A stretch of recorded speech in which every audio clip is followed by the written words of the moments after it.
Hello,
Cookie!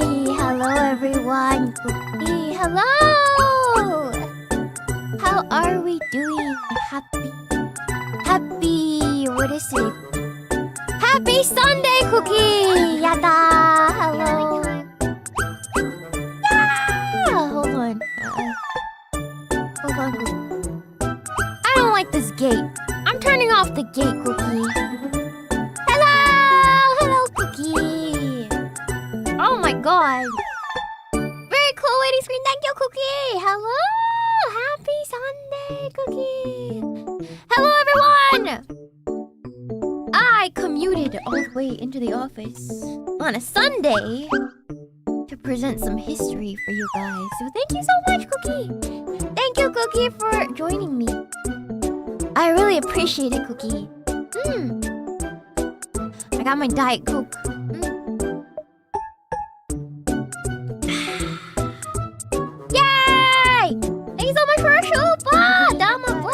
Opening screen and commitment to the bit. Thank you, Cookie. Thank you, Dama. Thank you for the shuba.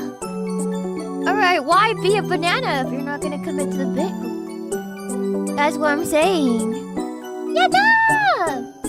Peanut butter jelly time. Thank you for the 8-month squeaky moose. How was Grandpa yesterday? Grandpa's good. Grandpa's good, Cookie.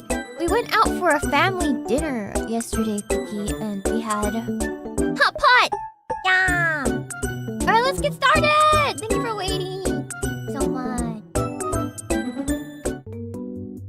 Hello, Cookie! Hello, everyone!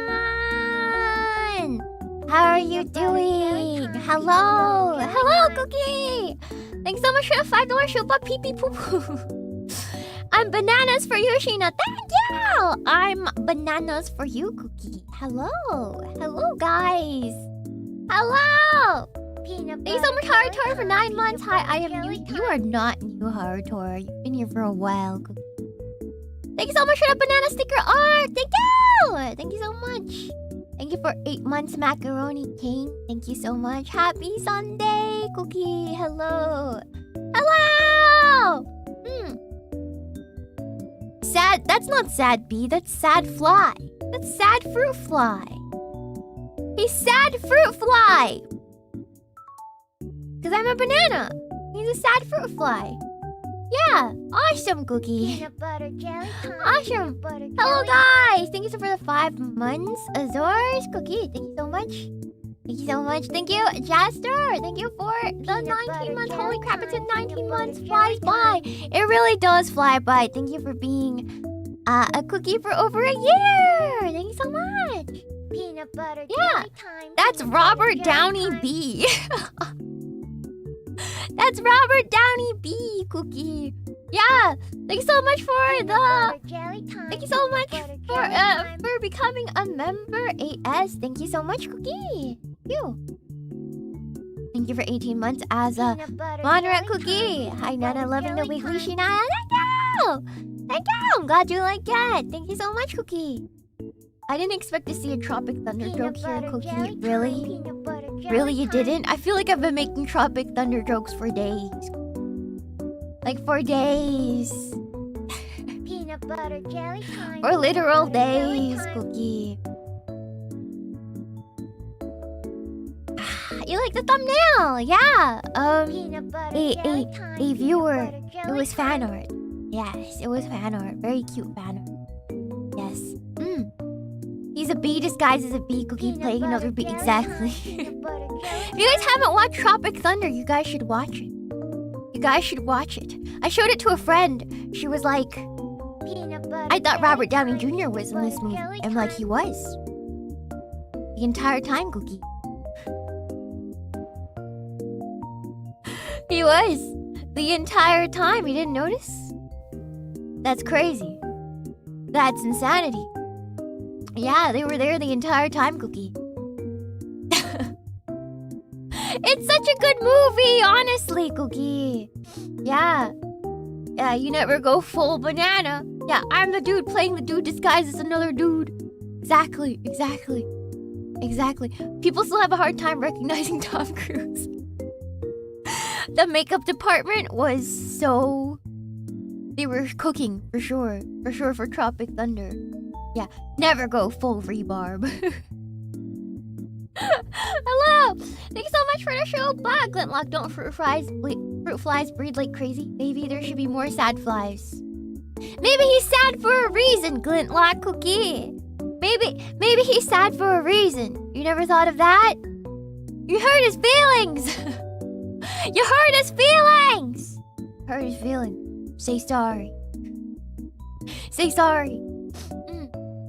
Thank you so much for the 18 months as a Monrad. Thank you for becoming a new member Inside Devil. Thank you so much. Jelly time. Peanut butter jelly time. The stream is gonna go bananas. Is it? I worked on this yesterday. I got up and then I got on my computer and slowly started plugging away at it while I was watching TV with Grandpa. So I'm kind of proud of myself because usually when I'm busy and like spending time with family, I just won't work. But I'm committed right now to this banana. So yes, I managed to get it done. I managed to Peanut get butter it done. jelly time. Thank you so much for the 18 months, K. Thank you so much. Sad bee was abandoned by the hive. Sad fly abandoned by the swarm. Yeah, sad fly was abandoned. Peanut butter He just- jelly time. Nobody wanted to breed with him. That's why there's only one fly here. That's why there's only one fly, Cookie. Hopefully this cheers up the sad fly. Thank you for the show. Thank you, Meemaw. Thank you so much for the show. Bye, Zors. Mommy, you make me happy.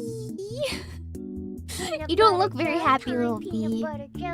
You don't look very happy, little bee. I'm not gonna lie. You look kind of upset. You look kind of upset, little bee. Thank you so much, Azores, for $10 Shupa again. Thank you. Peanut Thank butter you, jelly Cookie. time. Peanut butter Thank you so much jelly for time. the 5 months member Metamane. Thank you for the 5 gifted Paco. Arigato, Cookie. Thank you so Peanut much. butter jelly time. Okay, Peanut okay. butter jelly So time. today I have prepared to you a brief history lesson. Now I'm not going to cover all these specifics because there's actually Peanut a lot butter of jelly time. specific Butter jelly conflicts. time. Very bloody history about bananas. But that I feel like is a whole nother thing. So we're gonna Butter jelly cover time. Peanut generally butter jelly time. where bananas come from, Cookie, and how they ended up as the most cheap fruit in our houses today. The most eaten fruit in the world, Cookie. Jelly time. Yes. Yes. So we're not gonna cover these specific banana wars because there's too much. There's too much there. Yes. But we will cover generally for those of you who don't know anything about why bananas are so widely around, Cookie, and why they're so cheap. You'll definitely know by the end of this, Cookie. Alright.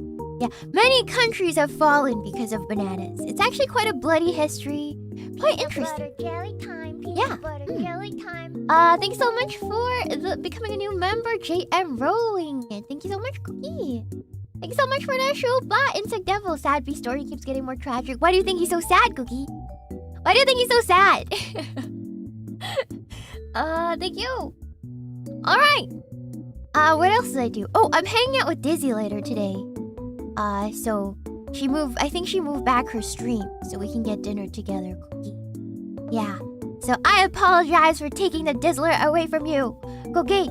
But she will be back for a late night stream. Yes, we haven't decided what we're gonna eat yet, Cookie. Yeah. Tell Dizzy she's cute. I will, Cookie. I will. Yes. I'll allow this. I'm sorry for taking the Dizzler away from you, but I need her. Sorry. Alright. Okay. The Dizzler and Shinana. Exactly, Cookie. Banana love bugs. Wait, isn't that just a banana slug, Cookie?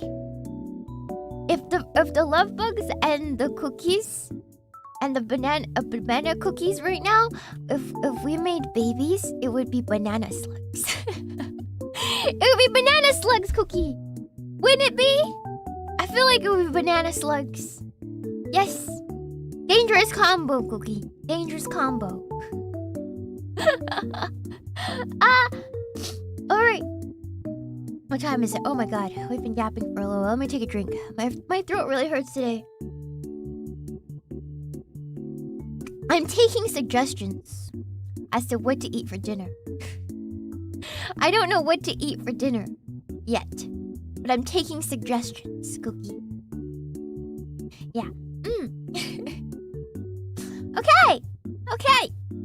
So let's start. Do you guys like this? Do you guys like my collage aesthetic that I've been showing you guys so far about my presentations, Cookie?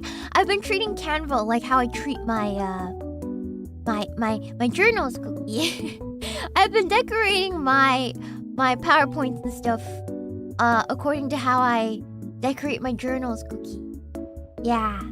Hopefully you guys like it, Cookie. Yeah. Thank you. Okay. Where's my window? Where'd it go? Hold on. Give me 1 second. Where's my presentation? Oh, there it is. Okay. Bananas, a History by Professor Shinana. Thank you. So, wait, why isn't it? Is it frozen? Hello?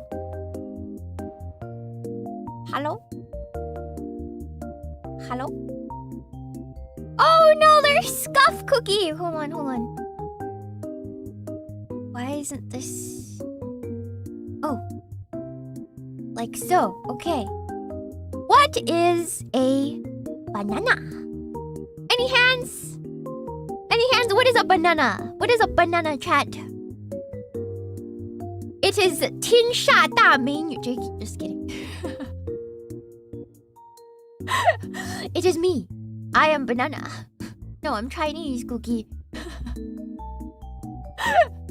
Some of you already know the answer, but did you guys know that banana is an elongated edible berry? Did you guys know it's a berry?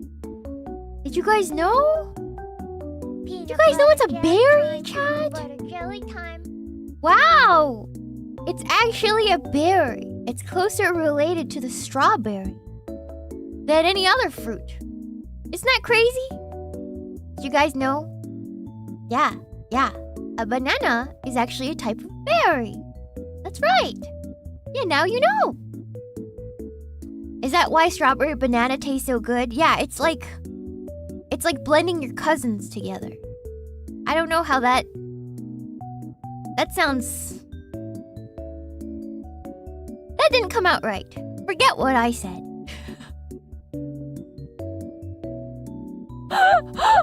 That did not come out right.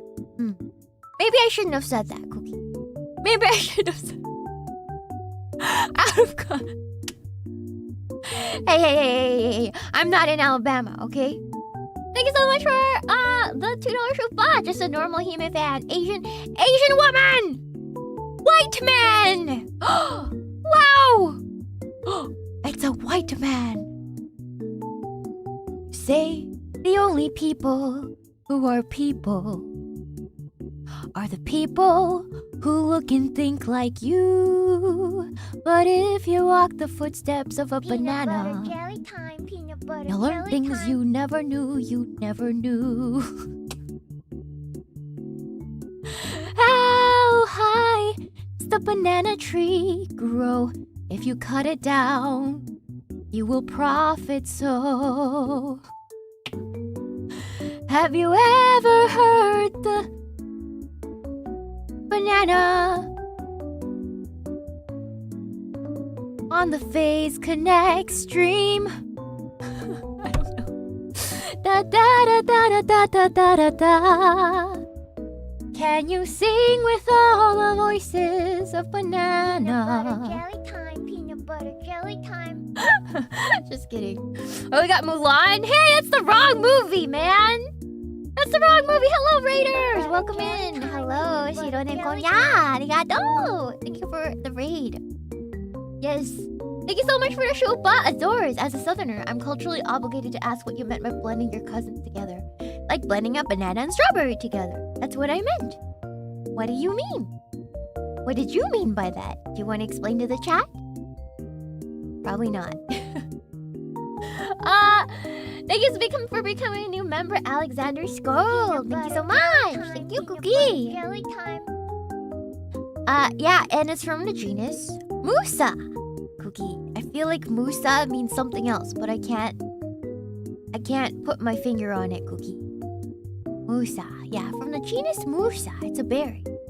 Peanut butter, jelly time. It grows in Jelly clusters at the top of a banana plant, Cookie.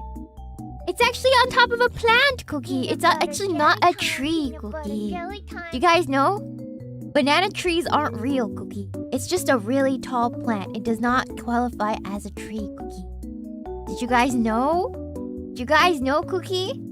It's not a tree. It's just like a tall shrub. It's closer related to a shrub than a tree, Cookie. Yeah, closer to a tall grass, Cookie. Yeah, there's no wood on a banana tree. Exactly, it's only like a stalk, Cookie. Yeah, banana trees aren't real, Cookie.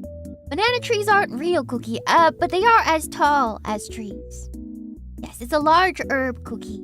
There's no wood. Exactly. Bananas don't actually grow on trees. That's right. That's right, Cookie. How could I ever trust again? I know, right? You can't trust bananas. You can't trust bananas, Cookie. You can't trust them. They're made of hot chip. All they do is eat hot chip and lie, Cookie. Like the one that's sitting in front of you right now. A banana is akin to a woman. All we do is eat hot chip and lie, Cookie. That's what we do. Thank you so much for the $2 shoot by Asmodeus, Cookie. I reject this anti-banana tree propaganda. It is only the truth. Search your soul, Cookie. You know it to be true, Cookie. Never trust a banana. Thank you so much. Thank you. Yeah, it's a long bush. It's a long, tall bush. Cookie. All right. So in the West, which means where the white people live, okay? Because you guys only have two kind of banana, all right, Cookie? It's split between dessert bananas, and if you cook with it, plantains. Exactly, Cookie. Plantanos. Yes, Cookie. Not just white, but also tropical Mexicans. Also tropical Mexicans, Cookie. Like Puerto Ricans, I've never really eaten plantain until I went to Puerto Rico and had fried plantanos. It was really good, Cookie. Yes. Have you guys had Puerto Rican arañas? They call it spiders, but it's just like a mashed banana fritter. It's really nice. It's really, really good. Yeah. Yeah. Plantains are really, really delicious. Fried, Cookie. I really, really love fried plantains. They're just bananas, but they're not sweet. They're just kind of starchy, Cookie. Kind of like a potato. Kind of like a potato, Cookie. Yeah. Awesome. Arañas. Puerto Rican arañas are really, really, really, really, really, really good. Yes. Mofongo. Yes, mofongo. You guys know what mofongo is, Cookie? It's like a mashed plantain, and they put a bunch of stuff in it, like garlic. It is mashed potatoes.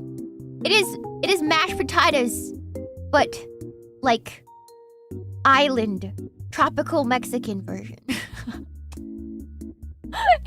It's so good. I love it.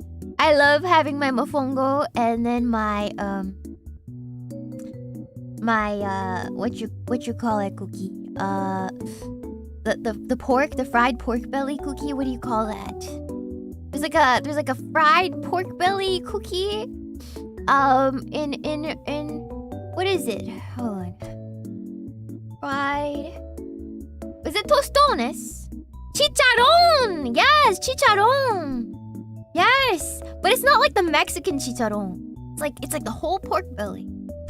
Yeah, so good. Yeah, it's like part of the lechon too, not tocino. No. So good. Yeah, tostones, so delicious. I love it. I can't eat it every day, but if I ever go back to Puerto Rico, Cookie, I will definitely eat that. Just exclusively get fat. I love it. Gotta put the ketchup mayo on the arañas and tostones. Sabroso. Qué sabroso, Cookie. Or sabrosa. Sí, señor. Yes, Cookie. Yes. Yes. Thank you so much for our show, Butachi. Have you ever accidentally said Cookie in front of your grandpa yet? No, I haven't, Cookie. Because I can't say at the end of Chinese. It doesn't make any sense, Cookie. Yes. Thank you so much for your show, but Insect Devil. Would your past self have believed you would be dressed as a banana, having a banana presentation and singing banana parodies to 1,000 plus people, Cookie? I'm gonna be real with you. When I became a streamer, Cookie, my goal was 500 viewers. And I'm like, you know what? If I get 500 viewers, I would make it, Cookie. So anything past that is kind of shocking, Cookie. It's actually kind of insane. Yeah, I haven't really thought about it. Yeah, we double made it, at least, Cookie. Yes. You feel like you've made it? Can I be honest? I feel like yes, but simultaneously, no. Because the goalpost does move, Cookie. The goalpost does move. If you're like serious about this, Cookie, the goalpost does move. Not that I'm not proud of how far we've come, because I definitely am, Cookie. But like, the goalpost does indeed move, Cookie. There's always more to do and more to achieve, Cookie. Yes. Yeah, the goalpost shifts. That's why I don't really value numbers.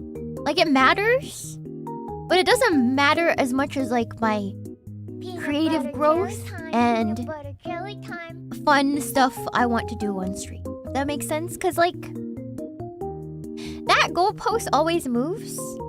But in terms of fulfillment, in terms of if I did something really fun on stream or said something really funny or did something you guys really enjoyed, that's when I truly feel fulfilled in this job, Cookie. Otherwise, I'd be miserable. Because that goalpost will always move, Cookie. That is the honest answer, Cookie. Yes. Yeah. It just makes me happy that you guys like what I put out, Cookie. Yes. Yeah. Of course, numbers are like a bonus, but honestly, I only care if if something what I do makes you guys talk about it, and if you guys really, really liked it, then that's what gives me gas to keep going, Cookie. Which is why it's important for me to take breaks to put out projects. Because if I don't, I get really sad, Cookie. So, yeah. Yes. Yes. Thanks so much for the shuba! Kochiha, do you want a banana cookie? This banana is for you. Thank you! Thank you! I don't know how I can take more bananas. On the stream, there's just so much banana going on, Cookie. Yeah, Yeah. Thank you, Matt Larson, for the shuba! I submitted a Halloween costume I think you'll like. Can't wait to see it, Cookie. Thank you for submitting. Thank you for participating, Cookie. Yeah. Banana crab star woman be winning. Thank you, Cookie. There's more coming. There's more coming, Cookie. You guys think this is all I have planned? There's a lot more on the way. A lot more on the way, Cookie. Yeah. Okay, back to the presentation. Yeah. A split between dessert bananas and cooking plantains in the West, Cookie. But I do want to note that this distinction does not work in places in Asia, Cookie, where there's a lot more varieties of bananas to get, Cookie. Then it's all just bananas. It doesn't really get split between plantains or bananas. It's just all bananas, Cookie, because there's too many varieties in Asia. Peanut butter jelly time. Peanut butter jelly time. Thank you for the 13 months. Bingo, bango, tango, mango. Thank you. The banana plant is not satisfied staying in the same place like that. Our rhizome is big, but there's so much more to grow. Cookie. Yes! There's so much more things I want to do as a streamer. So, gotta keep moving forward. Thank you for becoming a new member, Miko. Thank you. Thank you, Cookie. Thank you. Okay. Yes. So actually, how many of you guys thought that bananas originated from Central America, Cookie? Because honestly, that's what most people assume, Cookie. But actually, they are not native to the Americas, Cookie. Yes.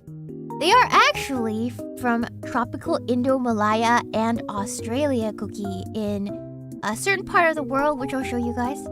Right around here, and Australia. So Indo-Malaya is right here, Cookie. And this is Australia. So parts of China, Cookie. Parts of India, Cookie. Or all of India, Cookie. And these islands, and also Australia. That's right, Cookie. Yes. So that is where all of the bananas originated from in ancient times, Cookie. Yeah. So yes, sea. A lot of the sea area and plus some, Cookie. Yes, Cookie. Not Hawaii. I think Hawaii is over here, right? So no, I don't. No, they were brought to Hawaii, Cookie. They were not native to Hawaii, Cookie. Yes. All right. Know your geography. Are you American? Did you ask me? And Hawaii? Americans in chat showing their patriotism by not knowing where things are on the map. Oh, did you guys know? I was talking to my grandpa, Cookie. I was like, my cookies are stupid. They didn't realize how big China was. Do you guys know, Cookie, that China is the third biggest country in the world, Cookie? After Canada, and then US is fourth? Did you guys know, Cookie? You guys know, Cookie? Yeah, I told him. I was like, Grandpa, I had to tell them, Cookie, that China was a bigger country than the United States, Cookie. And Grandpa's like, that's right. Americans are stupid geographically. And I'm like, yeah, that's right. That's right, Cookie. Yeah, Canada's bigger than us. Canada's bigger than the US. It's true. It's true, Cookie. Yeah. Yeah, that's right. That's right. Yes.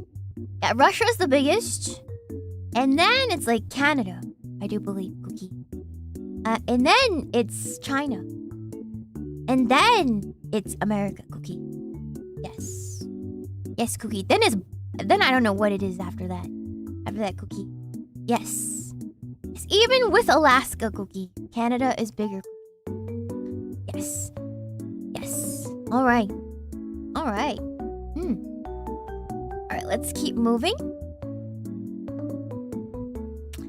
All right. All right. Origins of the banana. So where did the banana come from? China. Just kidding. Where do I come from? Where do I come from, chat? Oh my god. Anyone know where I come from in chat? Oh my god, chat. You have 1 day to redeem yourself. 1 business day to redeem yourself. Oh my god, Cookie. Shanghai. Oh my god. Yes, bananas are from Shanghai. No, just kidding. Bananas are not from Canada. Basically. Calgary, Alberta. That's in America. No, that's wrong. That's wrong. That's so wrong. I come from heaven. That's right. I'm the mandate of heaven. Just Ohio final boss. Banana Republic, you are right. You are right. You are correct. But yeah. Alberta's in Canada. Yes. Yes. It is. It is. Good job. Good job. Good job. Yes. North Africa. No, it's not from North Africa. I'm not from North Africa. Do I look like I am from North Africa? No. No. That is wrong. I'm not even the right skin color for that. Oh my god.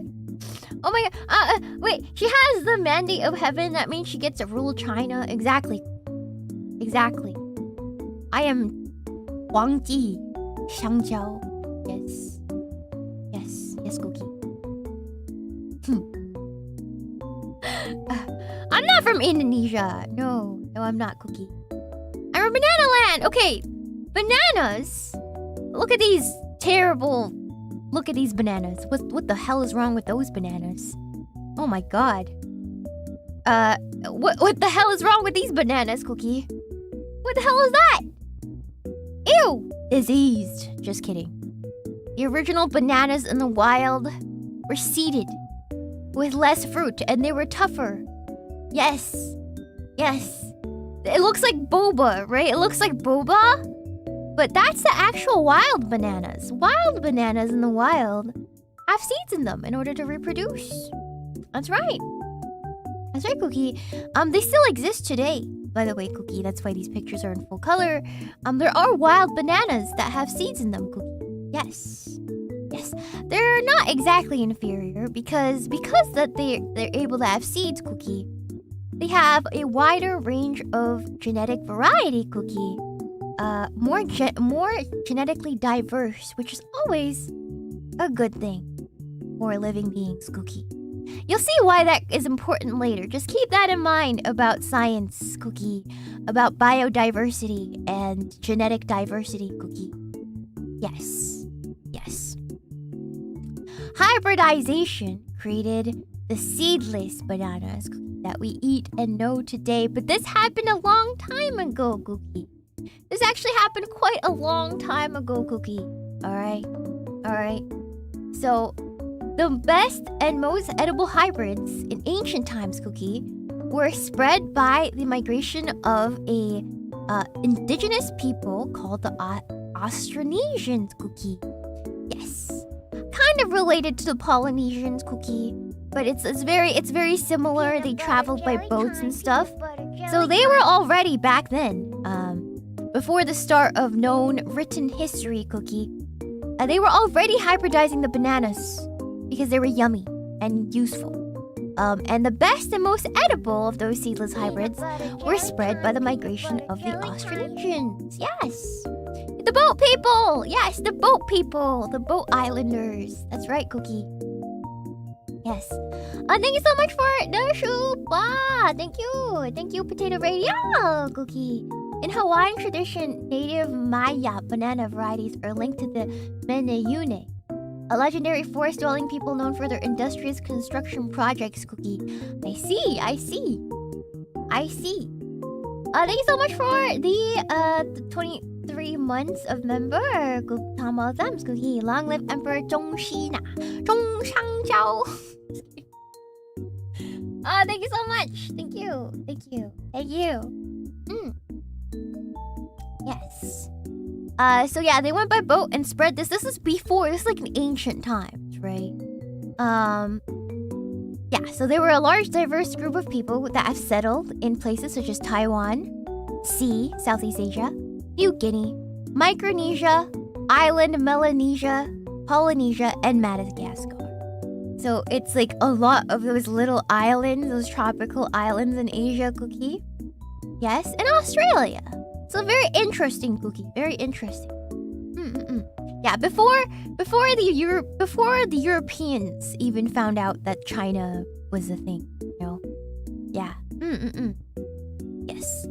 So through trade, bananas were introduced to much of the ancient old world. So what that means is through trading, Cookie, it was traded. There was records of bananas showing up in ancient Egypt, and everything. Yeah, in India, all sorts of places, minus the West. So the West did not hear of bananas until a little later, though there were records, Cookie, of bananas showing up in Greece. In ancient Greece and ancient Rome, here and there. Of course, only as a novelty, the common people would not have known about the banana. It was only through like rich people, you know, that see a banana here and there as like a exotic curiosity. Yes. So when did bananas come to the Americas? And what I mean by Americas, you know, for Americans, this does not mean USA. This means South America, Central America. You know, those are also the Americas in terms of continents. So when did bananas come to the Americas? Yes, Cookie. It's so cool that culture and trade went all over the world. Yes, and it has only accelerated through a process called globalization that has started since those times. So it has always been a thing, which is an interesting thing to study if you guys ever get the chance, Cookie, to take a globalization class in your college, or if you guys are going back to school. Very, very interesting study. Very, I would say, a little stressful, though it's politically charged, as all things are, as socioeconomics are. If you want to understand why the world is the way that it is, a very important class to take, Cookie. I would say, Cookie. This goes way before the Monroe Doctrine. This goes way before the Monroe Doctrine. This goes to the times of the explorers and way before America was even a thing, Cookie. Globalization has already been occurring, and very, very interesting class if you guys want to know history or want to understand global socioeconomics since starting from the times of the explorers or whatnot, Cookie. Yes.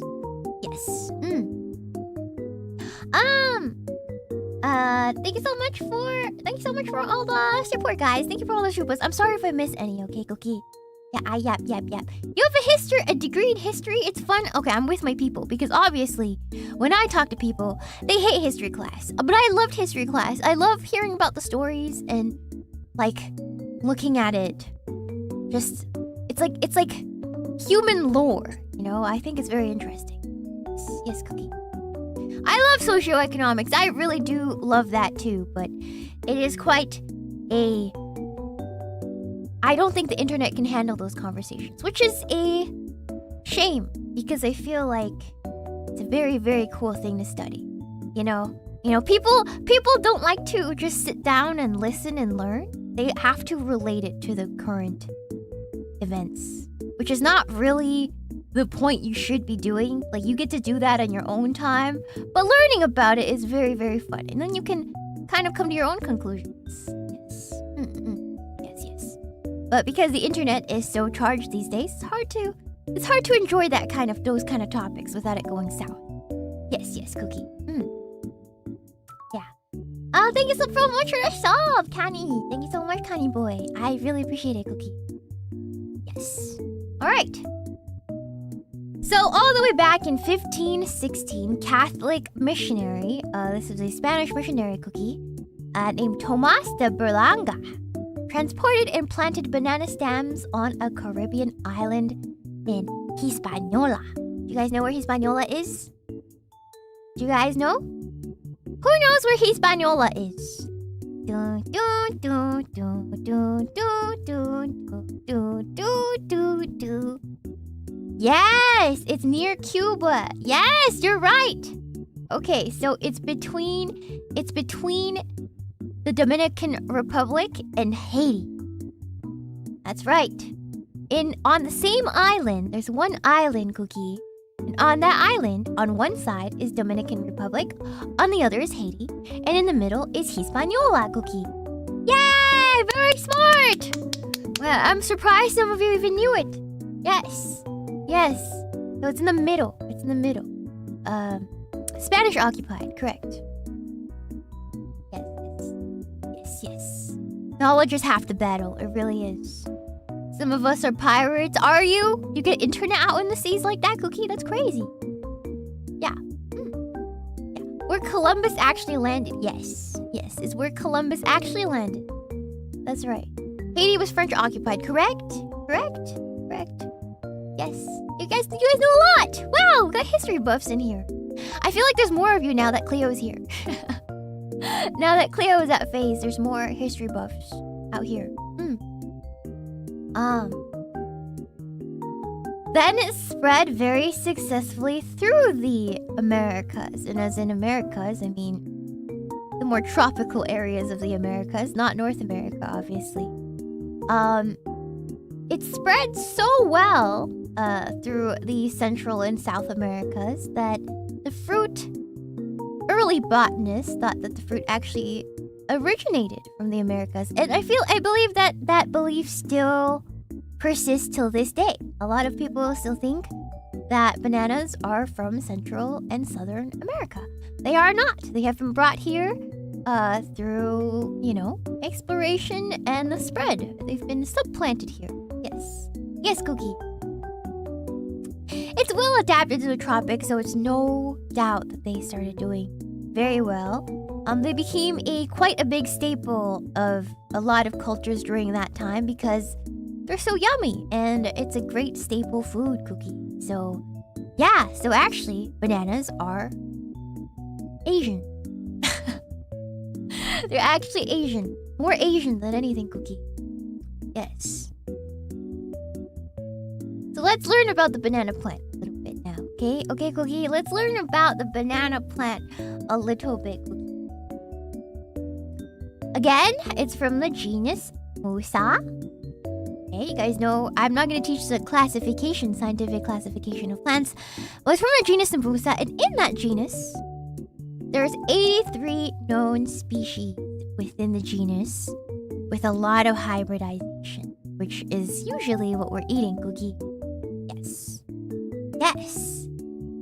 And actually, all edible bananas come from only the variations of only 2 species out of the 83. You guys know that, Cookie? So all bananas that we eat all over the world are variations or hybrids of 2 known species. 2 of these 83 species. So that's a lot of bananas that we don't know about, Cookie, right? So the 2 species that all edible bananas are, descended from are Musa acuminata, Cookie, and Musa balbisiana, Cookie. And obviously there is hybrids in there, yes. But generally these are the 2 in which all edible bananas have stemmed from, Cookie. Yes, remember that. Yes, even the Gros Michel and the Cavendish. Yes, which I will talk about in a bit. Do not get ahead of me now. Cookie. Yes. So again, Big Mike is none of these, Cookie. It's remember what I said. Please open your ear holes, Cookie. Please open your ear holes. I said all edible bananas are descended from these 2 species, or a hybrid of both. So if you ask me, is Big Mike from these 2? Yes. Is the Cavendish? Yes, as well. All edible bananas come from variations of these 2 species and hybrids of these, Cookie. Yes. Yes. So the answer is yes. If you're wondering if there's a banana, the banana you eat, did it descend from these two? Yes. Correct. It has descended from these two. Is it specifically one or the other? No. It just have descended or variations of those two. Yes. Are there inedible bananas? There are a lot of inedible bananas. As you guys can see, as I said, there's 83 species known within the genus Cookie. And only two are the ones... The only variations of 2 of those 83 are edible. So all the edible varieties of bananas are descended from only 2 species. So we can only assume that out of the rest of the 81, there's going to be a lot of inedible ones, Cookie. Yes. Yes. Inedible as in just not very tasty or very bitter, Cookie. Yes. Yes. Can you eat the Shinana? You can, but it's going to take a lot more work to eat me, Cookie. Yeah, you gotta murder me first, Cookie. Yes. Yes, less than 2% are edible, Cookie. Yes. Alright. Alright. And also, sad thing about these plants is that they're monocarpic. Who knows? Yeah, monocarpic is a plant flowers and produces seeds only one time before then dying. That's right. Do you guys know a berry bush produces berries throughout its entire lifetime, Cookie? But banana plants, once they flower and produce bananas once, it's over, Cookie. It's over. They can only produce fruit one time before dying, Cookie. Yes. Yes. Very interesting. Very interesting. Yes. They gotta be cut down after they flower one time, Cookie. Kinda like bees, they only mate once. Yeah, one stem, Cookie. They're just like sad bee. Yeah. Alright. But each time the banana plant flowers and fruits, Cookie, they can produce up to 100 to 150 individual bananas. That's a lot of bananas. This can feed a lot of people for one plant, Cookie. Yes. Yeah, so each plant will produce anywhere from 100 to 150 bananas once they flower, and then they will die, Cookie. And then they will die. That's an army of bananas. Exactly. They multiply like rabbits through shoots, though. I wouldn't say they multiply like rabbits, otherwise they'd be a lot hardier of a plant, Cookie, but I'll get into that a little later. Banana plants are like cows. They cannot reproduce without human intervention, Cookie. Unfortunately, very unfortunate but true. So, please keep that in mind. We'll get to that later, Cookie. They're very domesticated crop to the point where they cannot survive for a lot of the part, at least pertaining to the bananas that we know. They can't survive on their own. Yes, but we'll get into that later. Yes.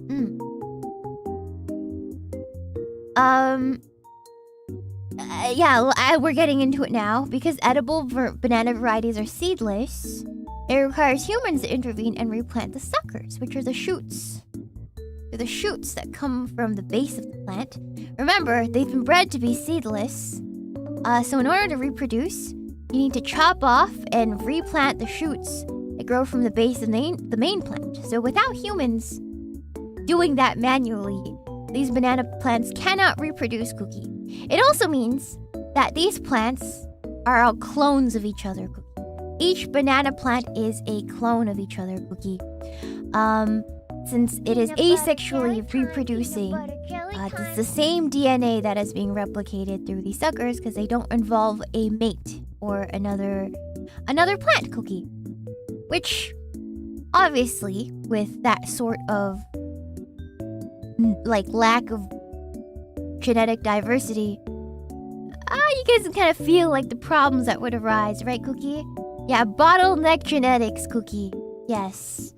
Yes, like replicating mushrooms, exactly. We all know how that goes. You know, it's a little bit of foreshadowing there as to what's going on, right? Yeah, that's right, Cookie. Thank you for the 10 months of member. 0-day flash. Are we peeling good today, Shiina? I'm peeling alright. Cookie. Alright. So when did bananas arrive in the West? I mean, when did... By what did I mean by this? Well, I mean, like, the white people. The white people in the West. When did they really get to see the bananas? Alright. So 1804 is the first known shipment of bananas to the United States, or what came to be known as the United States, Cookie. Alright. It was red bananas, pictured here. The red bananas from Cuba to New York, or then New York. And they were sold as one-off exotic curiosities. So that was the first known shipment of bananas into the US. It was then the US, which is obviously not including most of the land that we know as America today. It was mostly the East Coast. Remember that, Cookie? We have not made the Louisiana Purchase during this time. Have we? I don't think we did. Hold on. When was the Louisiana Purchase, Cookie? Louisiana Purchase. We had just made the Louisiana Purchase a year prior. Yes. So the Louisiana Purchase was 1803. So shortly after, in 1804, after the Louisiana Purchase, we have got our first known shipment of red bananas from Cuba, Cookie. Yes. We bought it from France. Yes. We have not bought California yet at this point. We have not reached the West Coast yet at this point, but we are currently in this time still going manifest destiny, Cookie. So yes. Yeah. Bought is a very loosely used term, obviously. We're not gonna get into that, but you know, Cookie. We're being nice to the French, okay, Cookie? We're being nice to the French, alright? Alright? It sounds like there was very peaceful dealings when we're talking about the Louisiana Purchase, Cookie. Alright? Alright, we're being nice to the French. We're being nice by saying bought. Alright? Alright, Cookie. Alright. Alright, Cookie. The truth, if you guys love American history, is, white. Let's just say, bought is used very loosely, Cookie. Yes. Alright. And also during this time, in the upper class, in aristocracy back in England, Cookie, people cultivated bananas in greenhouses because it was a rich person hobby to have a greenhouse, you know? And so white people started crossbreeding bananas because it was an exotic curiosity, Cookie, you know? And it was during this time that William Spencer, the 6th Duke of Devonshire, created the Cavendish banana. Now, I want you guys to remember this tidbit for a second. The Cavendish banana, Cookie. Yes, I want you guys to remember this name and the fact that it's a British aristocratic creation, Cookie. Yes, Cookie. Thank you so much for the 37 months ride-in. Love the new look, Shiina. Thank you! I'm glad you guys like the banana, Cookie. Thank you so much for the 10 months of member. 0-day flash. Are you peeling pretty good? I'm peeling great. Thank you. Yes. And for the rest of the 19th century, which is the 1800s, Cookie, for those of you who are confused with history, Cookie, I used to be, when people said the 19th century, I thought it was the 1900s. No, it refers to the 100 years prior, Cookie. So when somebody says 19th century, they mean the 1800s. And when they say the 20th century, they mean the 1900s. Isn't that odd, Cookie? Isn't that odd? A little clarification for those of you who don't know, because I didn't until very much later. Yes, Cookie. Yes. If you didn't know, you know now. You know now. So right now, Cookie, right now we are in the 21st century because we're referring to the 20,000 or the 2000s, Cookie, right? Now we're in the 21st century. You just go one up. Yes, yes. Now you guys know, Cookie. So when people say the 20th century, they mean 1900s, Cookie. Yes. Now here's a question for you, Cookie. Were you born in this century? Or were you born in the last, Cookie? I was born in the last century, Cookie.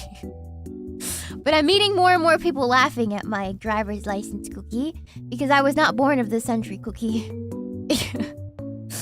At a last century? Oh man, some of you are born in this century? That's crazy, Cookie. Anywho. Yes. Yes, Cookie. Alright, now you guys know. Just in case. Just in case. Now you guys are one brain cell smarter, Cookie. I'm passing on the mistakes of my past. To make sure that you guys are a little bit smarter than me. A little bit smarter than me, Cookie. But yeah, again, bananas remain obscure for the most of the 19th century, Cookie. It's 1800s. Alright. So, eventually, in the 1900s, so the 20th century, a technique to harvest unripe bananas was invented. So the thing about bananas, Cookie, is that they're very hard to transport, Cookie, especially back then because there was no planes, you know, none of that. Transportation was a lot slower. And if you guys know, bananas ripen very fast, Cookie, and then they spoil very fast, Cookie, right? So they're very soft, they get really mushy. They're tough to transport, right? So it wasn't until unripe bananas were able to be harvested that they were able to be transported, along with the development of refrigeration, Cookie, so keeping things at lower temperatures, invented in the late 19th century, so 1800s, you know. The modern banana industry was then starting to be born. So it wasn't until the transportation of them that got a little bit better that the industry was born. And during that time, they became very, very popular due to taste and convenience. Like, very fast, Cookie. You know why? Because there was a lot of construction workers back then, Cookie.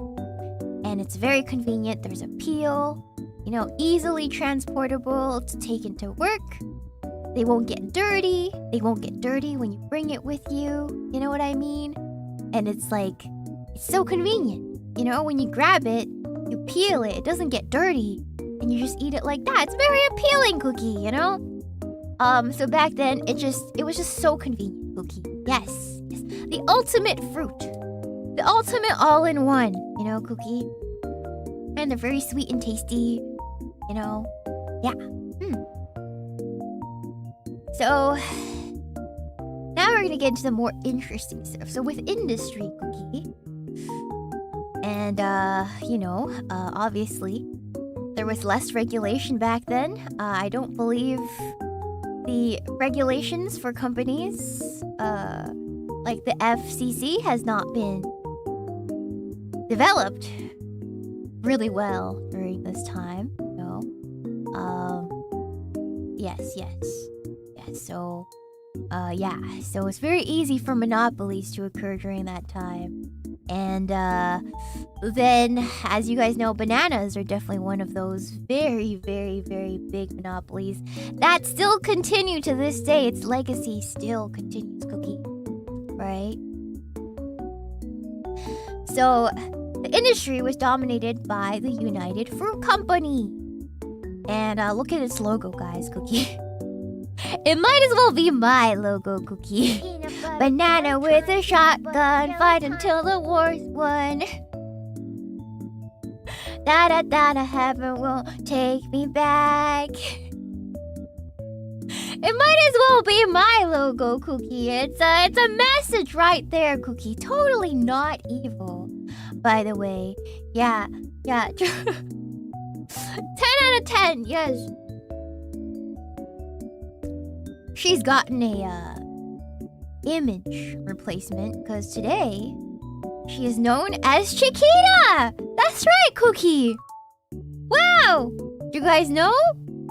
Did you guys know she still exists? Do you guys know Chiquita had a badass history like that, Cookie? Yeah!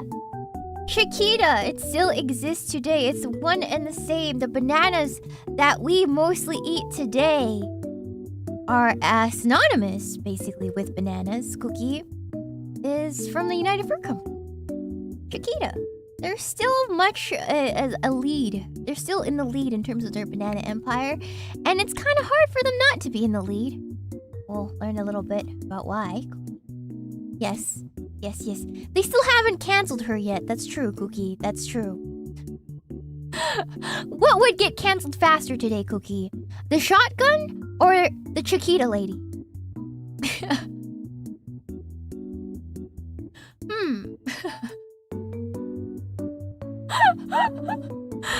Now that is a discussion. That is a discussion to be had. Really? The shotgun? I would say it's a Chiquita lady, Cookie. I would say in America, the Chiquita lady will get canceled faster than the shotgun, Cookie. 100%, Cookie. The women will get canceled faster than the shotgun, Cookie. Because guns are an American right. Yes. Yes, Cookie. Guns are an American right, Cookie. But being a caliente Mexican woman is not, Cookie. And I will leave it at that.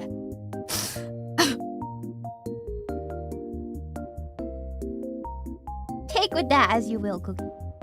Yes. Alright.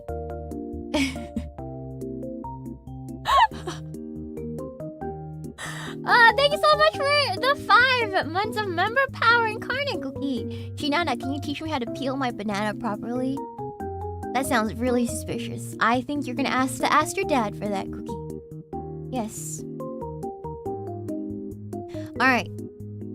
It was formed in 1899 at the turn of the century. Jelly time, peanut butter jelly time. Not at the turn of the century. Near.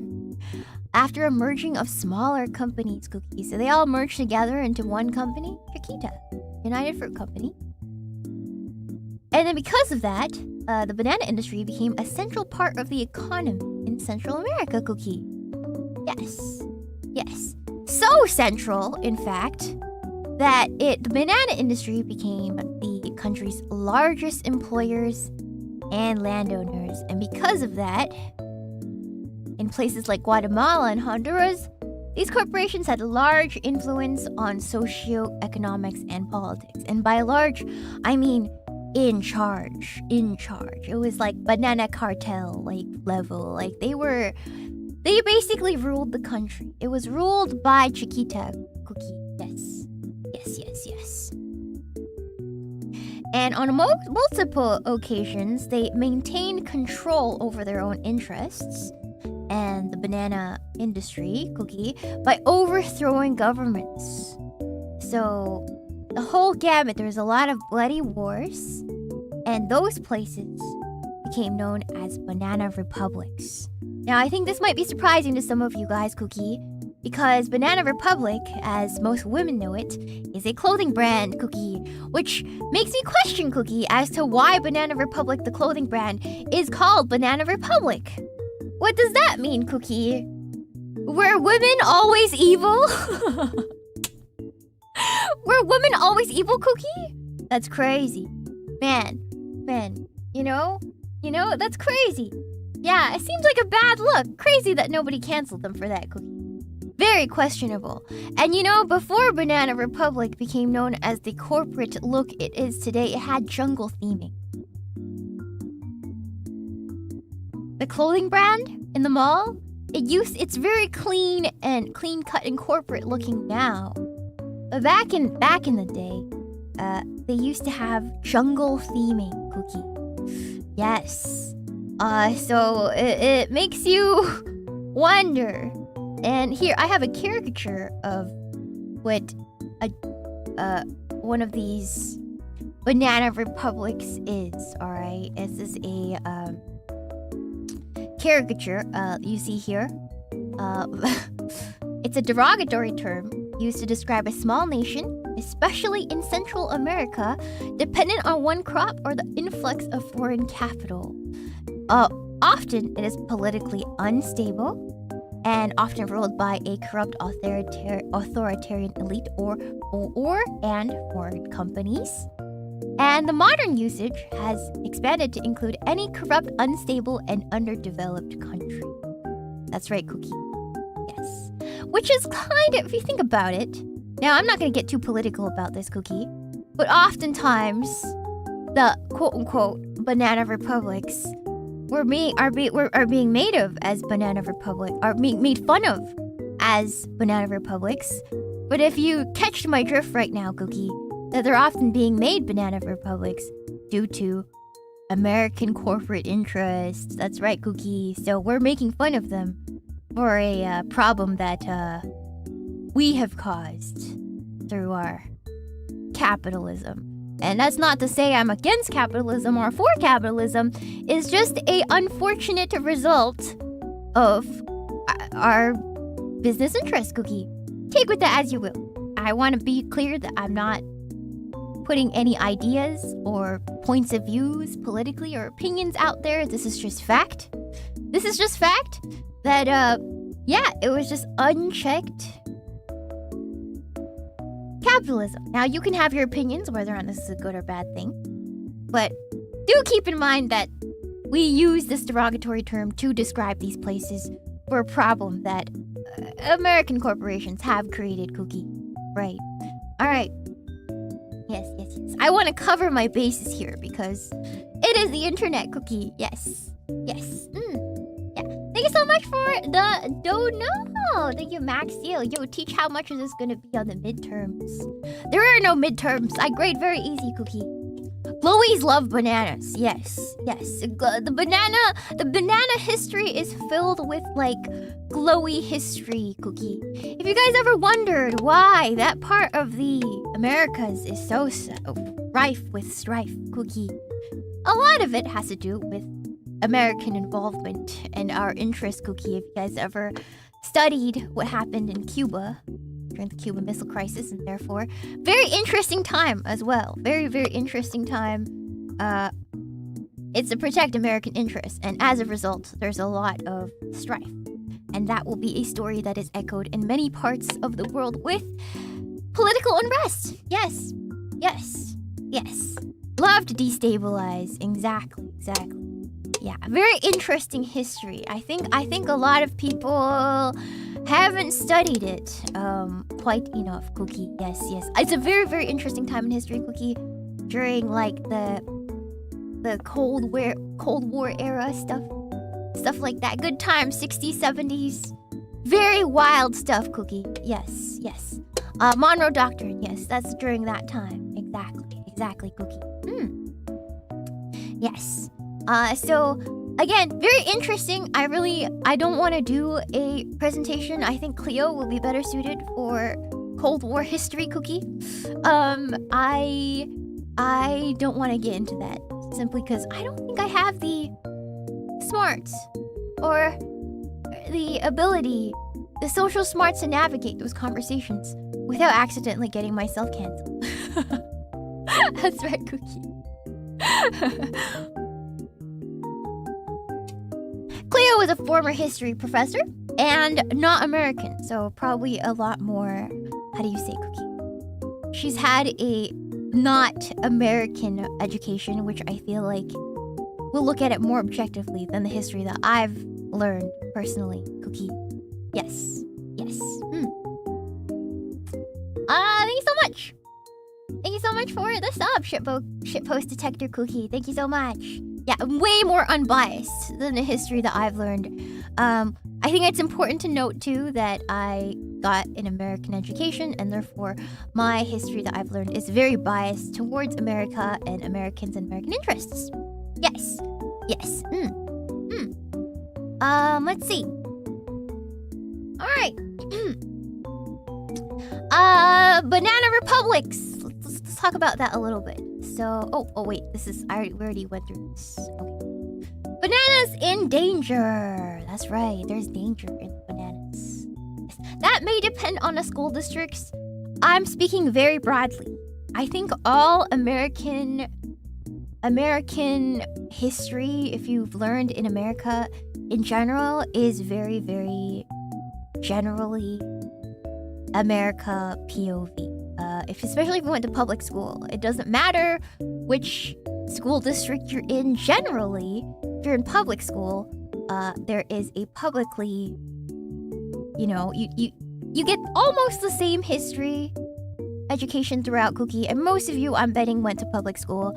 And if you did go to private school, Cookie, those tend to skew very conservative, and therefore you will get history through the lens of conservative American values.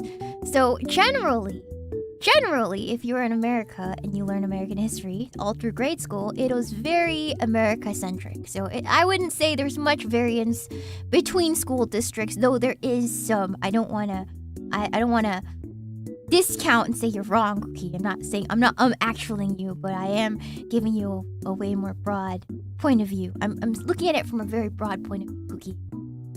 Yes. Yes, Cookie. Yes.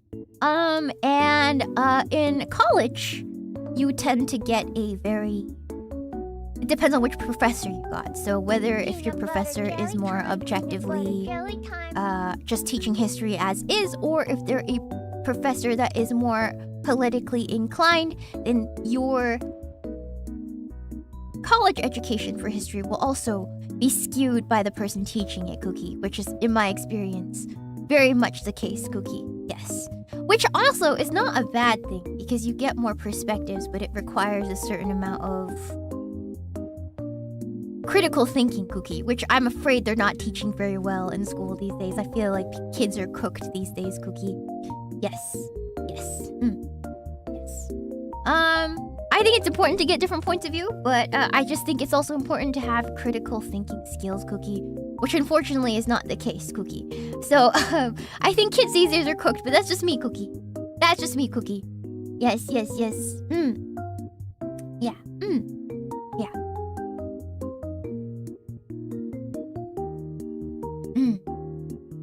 No disagreement there. Yes, yes. Yes. So honestly, I like learning history really from somebody who like has not gone through the American school system, Cookie, because they're not. It's more objective than it is from someone like me. Went to school here all my life, Cookie. That's right. Thank you so much for the $2 Shupa Nocturnal. Getting cooked medium, not rare or well done. Exactly. They're just getting cooked well done. Yeah. No, like cooked all the way, like burnt. They're so cooked. Yeah. Honestly. Yeah. Thank you so much for a $2 Shupa Potato Radio Cookie. Cooked like a plantain, like deep fried cookie. Truly. They're raw. No. Yeah. Yeah. My POV is America is for America, Japan is for Japan. There's far too much permissiveness of foreign influence on domestic matters in every nation in general, Cookie. But if you study globalization, you'll realize that right now, the way the world is, somebody must lose in order for another place to win, Cookie. So power.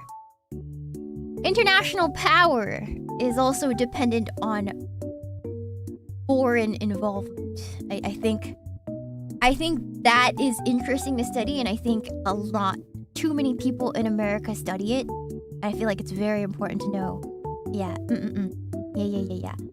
That's just the way it is right now. Does it have to be that way? Who knows? We're getting into opinionated category, right? But if you study the way things are, you'll realize why things are the way they are right now. Yes, Cookie. It's a very sensitive topic. There's a lot of opinions involved, but we're just talking about why things the way they are right now. And bananas are a less spicy way to explore that, Cookie. Yes.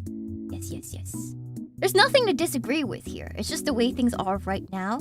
I'm not saying there's no other way, or there's not a better way for the world to be, or maybe there's a way in which America can be less foreignly involved. I'm not saying, but right now, the truth is, we are as America. And that's all I'm saying. That's all I'm saying, right? I'm just saying the facts as they are, not whether or not I think it's right or what you think is right. That's just what the things are right now, as they are, as it all stacks up. It's just how it is right now. Yes. Yes. Yes. Yes. Our freedom comes at a price. And now, the opinion lies in, are you willing to pay it? Or is there another way? Now that's where people start fighting, right? Right? Right, chat? Okay. Alright. Originally, the Gros Michel, as you guys see here, it still exists by the way, was the main banana cultivar exported and consumed by the Americans. So originally this was the main cultivar. It was tastier. It was tastier, very similar to the banana we have now. I know it's a myth that it tastes like artificial banana flavor. That is not true, Cookie. It was just slightly creamier. Has less of that bitter peel taste that we taste with bananas today, Cookie. That's right. And it was originally the main one, and it still exists. You can still buy this, but it's just not the main cultivar that we eat today. Yes, Cookie. This was the one that Americans called Big Mike, affectionately, Cookie. Yes. Yes. And in the 1950s, a fungal infection decimated the Gros Michel crops. So remember what we said about these banana plants being clones of each other because they are reproducing. They're actually reproducing asexually.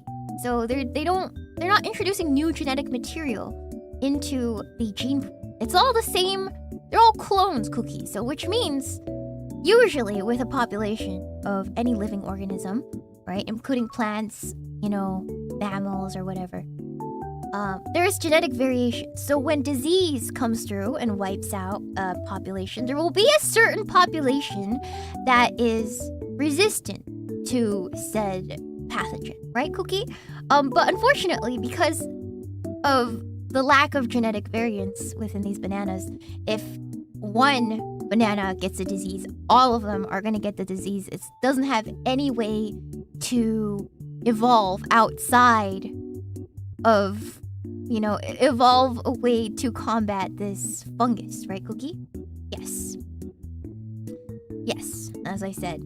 So in that time, in the 1960s, it was decimated so bad that the industry switched to the Cavendish banana that we commonly consume today. So all the bananas that you buy at the supermarket, they are all Cavendish bananas, Cookie. And remember the Cavendish? It was a British invention, just like America. Just like America. It was the banana that we eat today was invented by a British lord back then. Yes.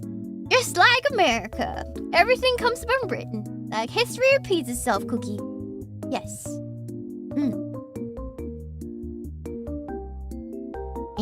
Yes. Thanks, Britain. Thanks, Mom, Cookie. Britain is the mom of a lot of American stuff, Cookie. Yeah. Time is a flat circle, Cookie. Yes. So today, actually, if you guys didn't know, history repeats itself. Time is a circle. The Cavendish bananas are threatened by a new strain of Panama disease known as TR4. So currently, if you guys know, the same thing is happening. So in a couple years, probably within most of our lifetimes, Cookie, bananas will start tasting different again to us. Yes, Cookie. Yes. So the same thing is gonna happen, Cookie, where there's gonna be a new cultivar. It's gonna taste a little different. Some of us might not even notice, Cookie. So the question is whether or not we will repeat the same mistakes again due to efficiency, or is the banana industry going to try something else and introduce more varieties and hybrids into our diets so that this doesn't happen again. Who knows? You know, who knows, Cookie? Yes. Okay, so that was a brief history on bananas. I'm sorry if it was a little short. We can get into the wars and stuff. I didn't want to get into that because I feel like that's more political. But yeah, I have here some videos to show you about this guy. He's I don't know if you guys watch his videos, but his whole channel is to taste fruit. And we got a guy that's gonna talk about the Gros Michel, which was the old cultivar that went away in the 50s and 60s. Cookie. And then the Cavendish, which is the banana that we know and eat today, Cookie. And the Goldfinger, which is one of the hypothetical new strains of banana, Cookie, that we might see on the market in the next, Peanut butter jelly time. I don't know, Peanut 10, butter 20 jelly years, Cookie. time. Yes. Thank you so much for the big dono, Kim Jong-poon. Thank you so much. Thank you, Cookie. Thank you. Peanut butter jelly time. Peanut butter jelly time. Yeah, I think I have a crush on the teacher. Can you imagine if your teacher was dressed like this? I don't know if you'd be able to pay attention. I feel like I'd definitely get pieces of paper and gum thrown at me if it was a school. Yes. Yes. Uh-huh. Hot for teacher. I'm so cooked. I would just laugh. You pay more attention? Really? Okay. Yeah. Also, I want to talk about this a little bit, but guys, why do you think out of all the edible bananas, because there's a lot of edible bananas. Like if you're an Asian person, you know there's more bananas that we can get compared to the Cavendish. If you're Vietnamese specifically, you guys go to Vietnamese market, Cookie, and you guys see those delicious tiny bananas, the ladyfinger bananas, and many other types of red banana varieties that are also very sweet and delicious. Why is it that it's so hard to find another banana, Cookie?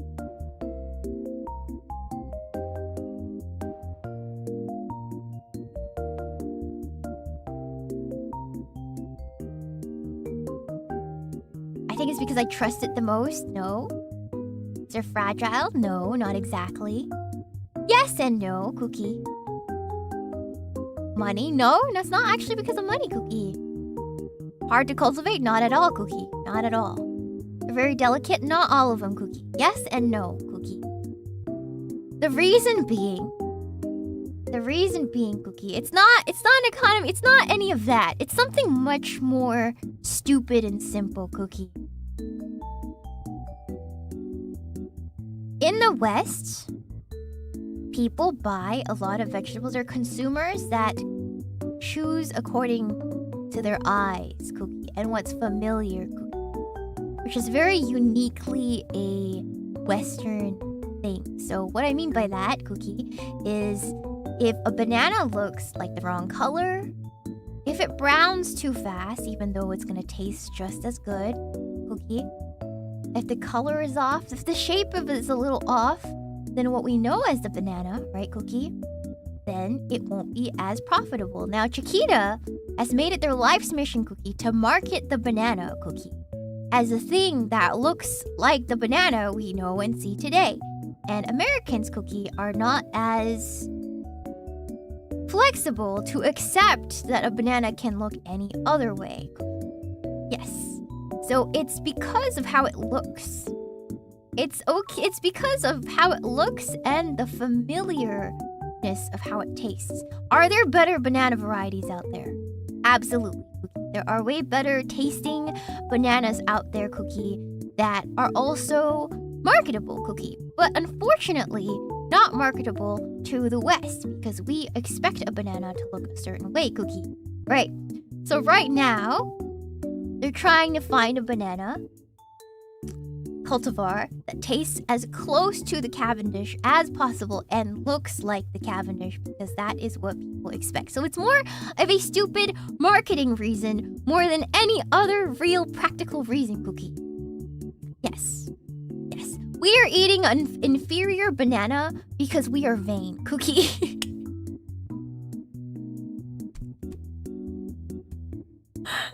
That is why. That is why. There are better tasting, better bananas we can get, but we don't because we expect a banana to taste and look a certain. Yes. Yes, Cookie. Yes, yes. Yes. All right. Okay. Yeah, but they're not baby bananas. Those are full-grown bananas, Cookie. They're called ladyfinger bananas. They're just another kind of banana. They're not baby bananas. Those are fully grown bananas. They're just another strain. They are very good. If you guys ever get the chance to go to an Asian supermarket and you guys see tiny bananas that look really messed up and brown and spots, gets little spots all over them, that is perfectly good. Those bananas just are not fully yellow. They come with different colorations on them. They look wrong, you know?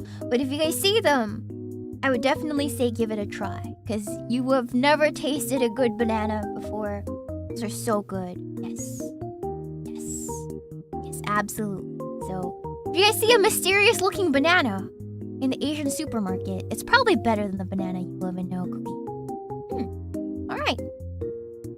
Let me turn this off. And then do this. And I'm going to turn this down. Okay.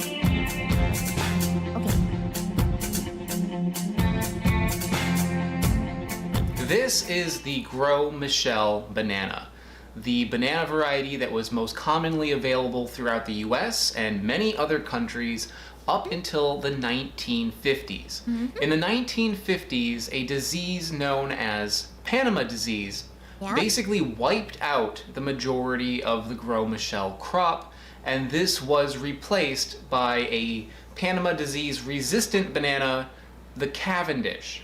If you ate a banana anytime basically in the 1960s on, you probably were eating a Cavendish banana. You may have heard that the Cavendish banana is now being threatened by another type of disease. This is a different kind of Panama disease, and there is another thing that affects it called the backseating fungus.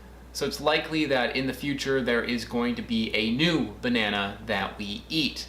There are scientists right now who are working on developing a Cavendish banana that has been altered to be resistant to the various strains of Panama disease and funguses out there. And that is showing progress, so that might be the solution that we're looking for. That means that the bananas we have are basically going to taste very similar to the ones that we have. There are also going to be Cavendish bananas. However, there is another option, and this is a likely option as well, and that is to have a different variety of banana replace the Cavendish. And the one that seems to be the most likely to take the place of the Cavendish if we do end up going that route, and that is the Goldfinger banana.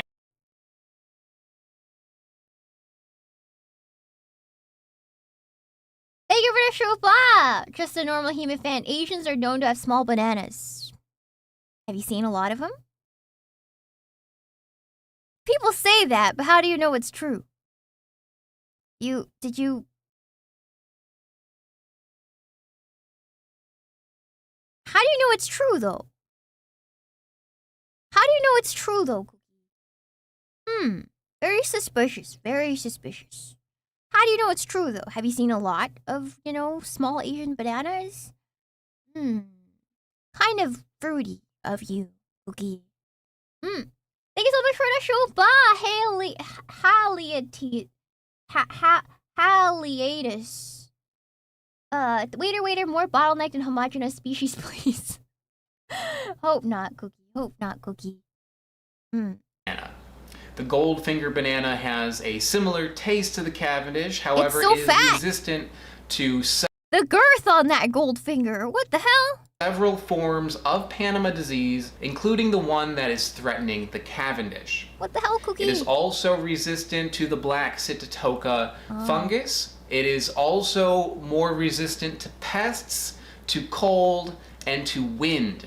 So things that the Cavendish banana is susceptible to as far as diseases and just in general problems that they might have are solved with the Goldfinger banana. So it is very likely that the Cavendish will get replaced by the Goldfinger. Well, today, guys, I am going to do something very special. I was given a very rare opportunity to compare James Bond. all three types of bananas. I am going to try the Gros Michel banana, the Cavendish banana, and the Goldfinger banana in this video and see side by side what they taste like and which one is actually the greatest banana sounds a little bit evil, three. exactly. By the way, I was given this opportunity by Miami Fruit. So Miami Fruit, thank you so much. They sent me a box of these bananas so I could try them side by side. Order from Miami if Fruit? you want to try the Goldfinger banana, Can I try banana on stream? Wait, hold on. Wait, hold on. Can I order? Can I do it? Miami. Can I? Wait, I can! Wait! No way. Hold on. Look, I can buy fruit. Whoa, wait, I can try all sorts of fruit! Wait, can I do that? Wait, can I? Wait, you can get a variety box? Can you make your own box? Build your own box. Wow, of like all sorts of fruit. Wait, that's crazy. Namwa banana, what is that? Gros Michel Pisang Raja banana? Oh wait, that's so cool. $200. Peanut butter Dang! jelly time, Okay. peanut butter jelly time. Okay, hold on. What's in season? Banana variety box. Wait, banana variety. Namwa Misore, Blue Java, Cuban Red, Pisang Raja, Pitogo Sweetheart, and Goldfinger. Oh. Wait, Peanut okay, butter hold jelly on. time, peanut butter Yeah, jelly do time. we just do a small box?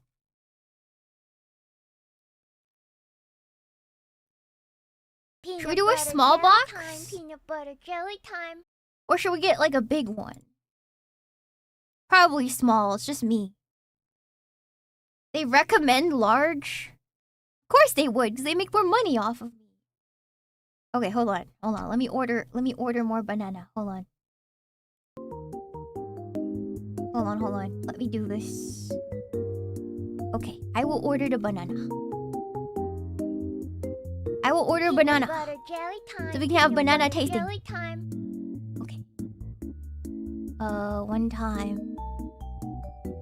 Add to cart. I think maybe I should order it once I get back home. Right, Cookie? Peanut butter So, like, jelly time, they don't peanut butter rot? jelly time. Maybe I should do that. Yeah, okay, I'll order it. Because it's probably going to be Peanut butter jelly expedited, time, right? Peanut butter jelly time. Okay. Yeah, okay. Probably better. Alright, let's continue. Alright. We'll do a banana tasting stream together.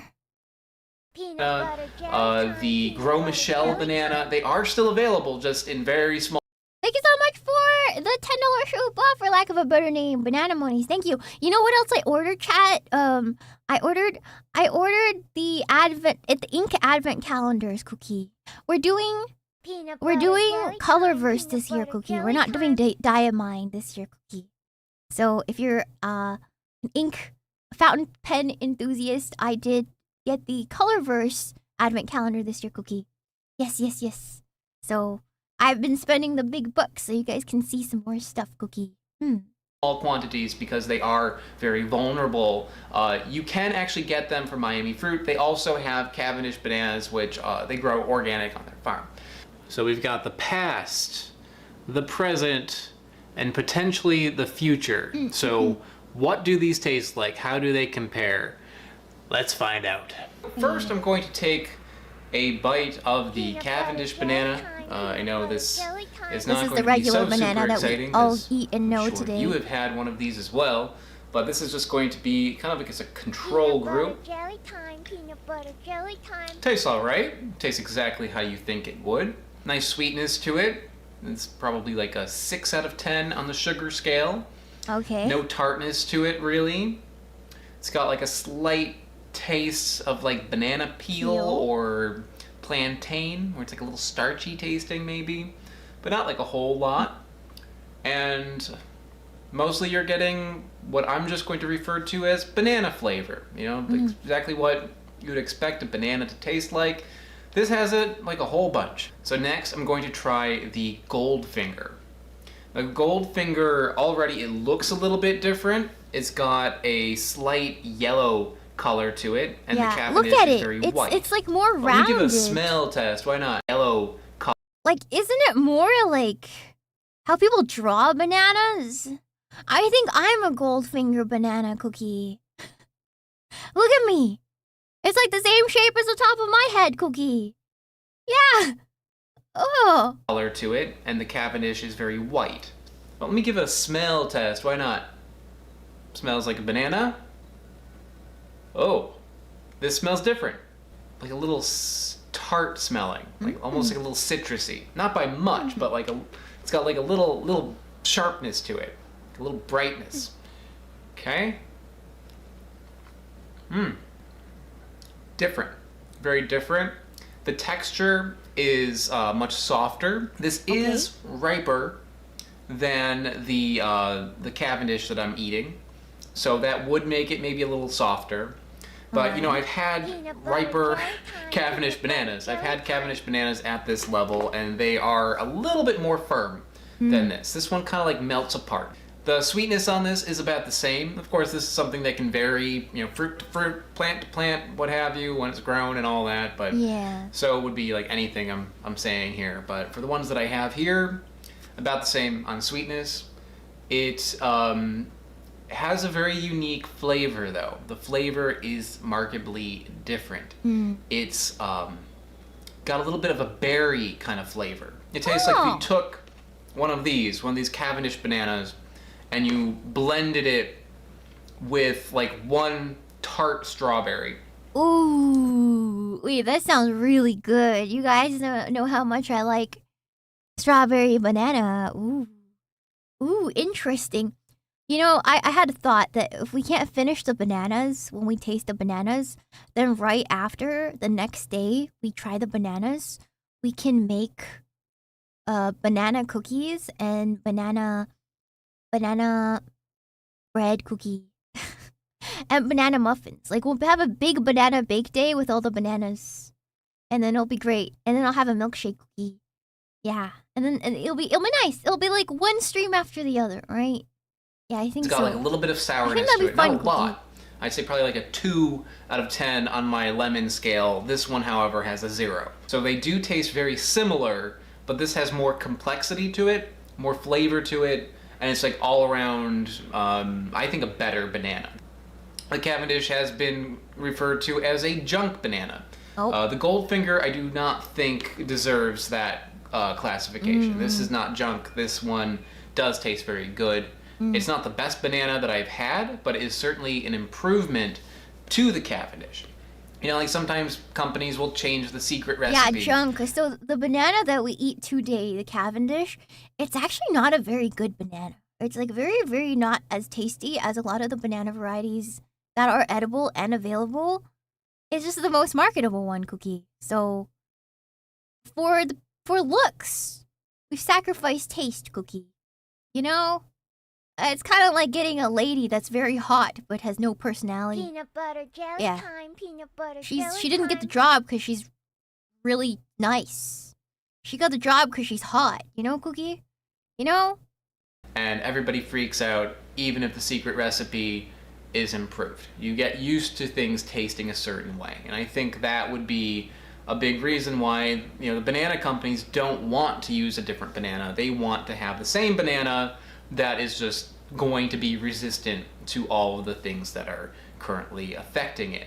So I can see that business decision, but taking things just like on the surface level and comparing them side by side, these are very different. The Goldfinger is very different, but I think on just about all accounts, it is better. The only negative I've heard about the Goldfinger is that it takes longer for it to grow. So the Cavendish is going to be a faster thing, so that's going to be desirable by the banana companies. Oh. But the Goldfinger, it does definitely taste better. I think most people would probably agree with me on that. Finally, I have one more banana, and that is the Gros Michel. Michel. You know what the Gros Michel means in French, chat? Gros means fat. So it's a fat Michel cookie. I don't know why they turned to Big Mike when it's like a well, Michel in French, and with that spelling cookie, it's a boy's name, I guess. Yeah. It's a fat Michael. That'd be more fat Mike. Gros Michel Yes. tastes quite similar to the Cavendish. But you know how I said the Cavendish had like a little bit of a plantain kind of taste, like a little bonus flavor in there that's not so pleasant? The Gros Michel is much cleaner tasting. It's got that same kind of like banana flavor, but without any of the bonuses. No bonus flavors in there. No roughness to it. And that flavor that it does have is dialed up. Some people say that banana flavoring, like banana candy, I love those. that taste is... Can I just say I love Banana Runs cookie? Is that messed up cookie? I love Banana Runs cookie. Is not based off the Cavendish, it's the based best off the ones, Gros Michel. cookie. So Gros Michel, by logic, tastes just like artificial banana flavoring or banana candy. That is I not love true. banana candy. Okay? Give me your banana Laffy This does Taffy. not taste like artificial banana flavoring. Artificial love banana them. flavoring I love tastes them, like cookie. chemicals and garbage. This actually tastes really good. It does have a bit maybe like a banana candy-ish kind of flavor just because it is very flavorful. Yeah. However, it does not taste like chemicals. Okay, it does not taste like chemicals the way that banana candies do. Gros Michel tastes very similar Give me to the Cavendish, chemicals. and Give me the it's just like Chinese you banana took chemicals everything cookie. you like about a Cavendish banana and you just made it better. That's the Gros Michel. Banana we took a candies big are step making my down chat gay! to get our Cavendish. Just kidding. In the 1950s, I can see the Cavendish showing up on supermarket shelves and people eating it and not really noticing that it's any different than the Gros Michel. It's not as good. Like, having them side by side, it is definitely not as good. Gros Michel is better. But they are similar enough where I think people will just be like, it's not such a good one, but it doesn't taste like a very different fruit. It's okay, I'll be back However, home if soon. the Goldfinger does become the banana of the future, if this does take over, that's going to be a shock to people. It is definitely different than these two.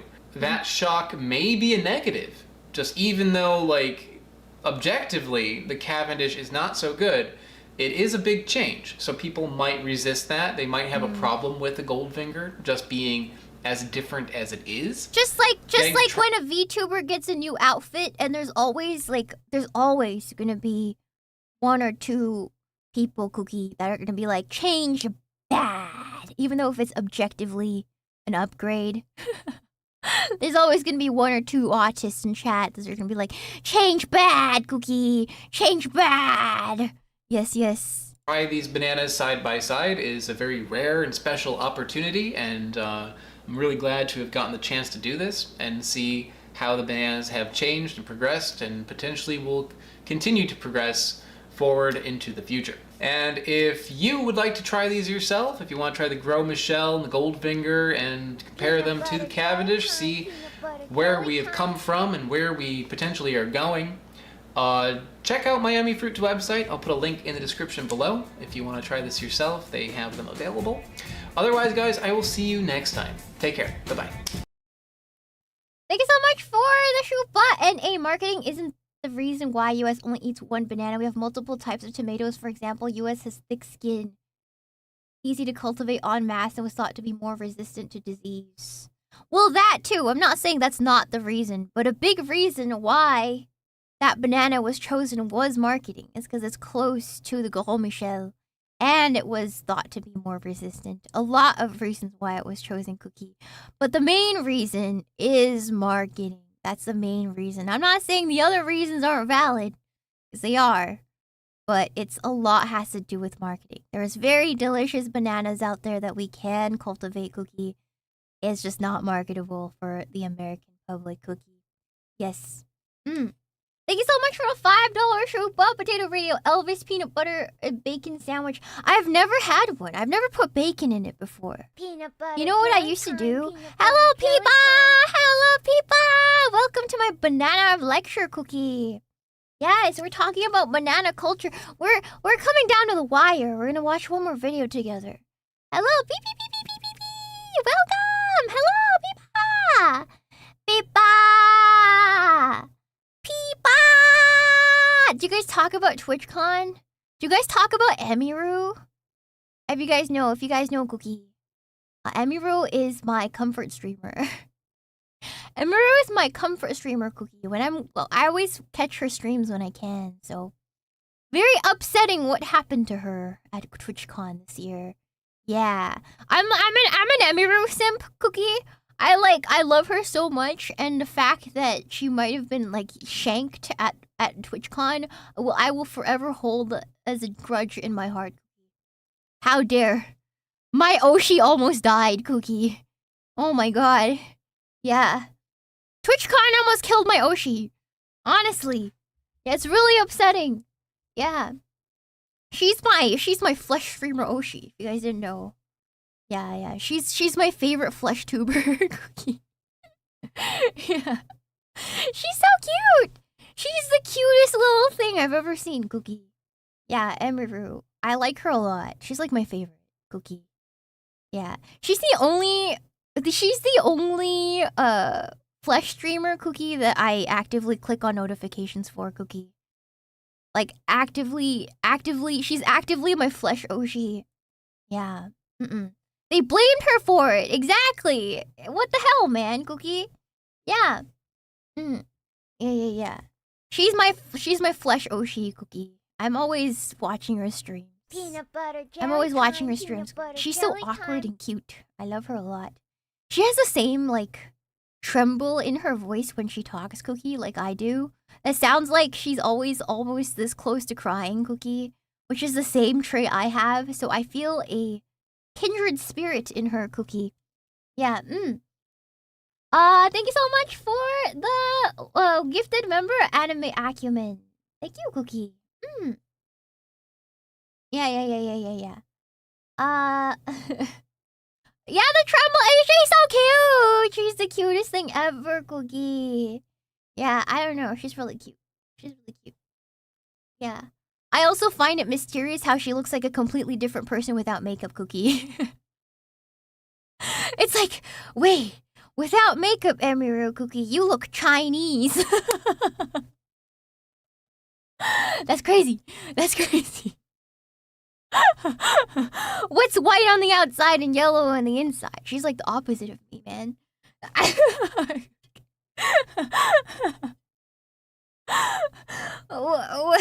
Anyways, yeah.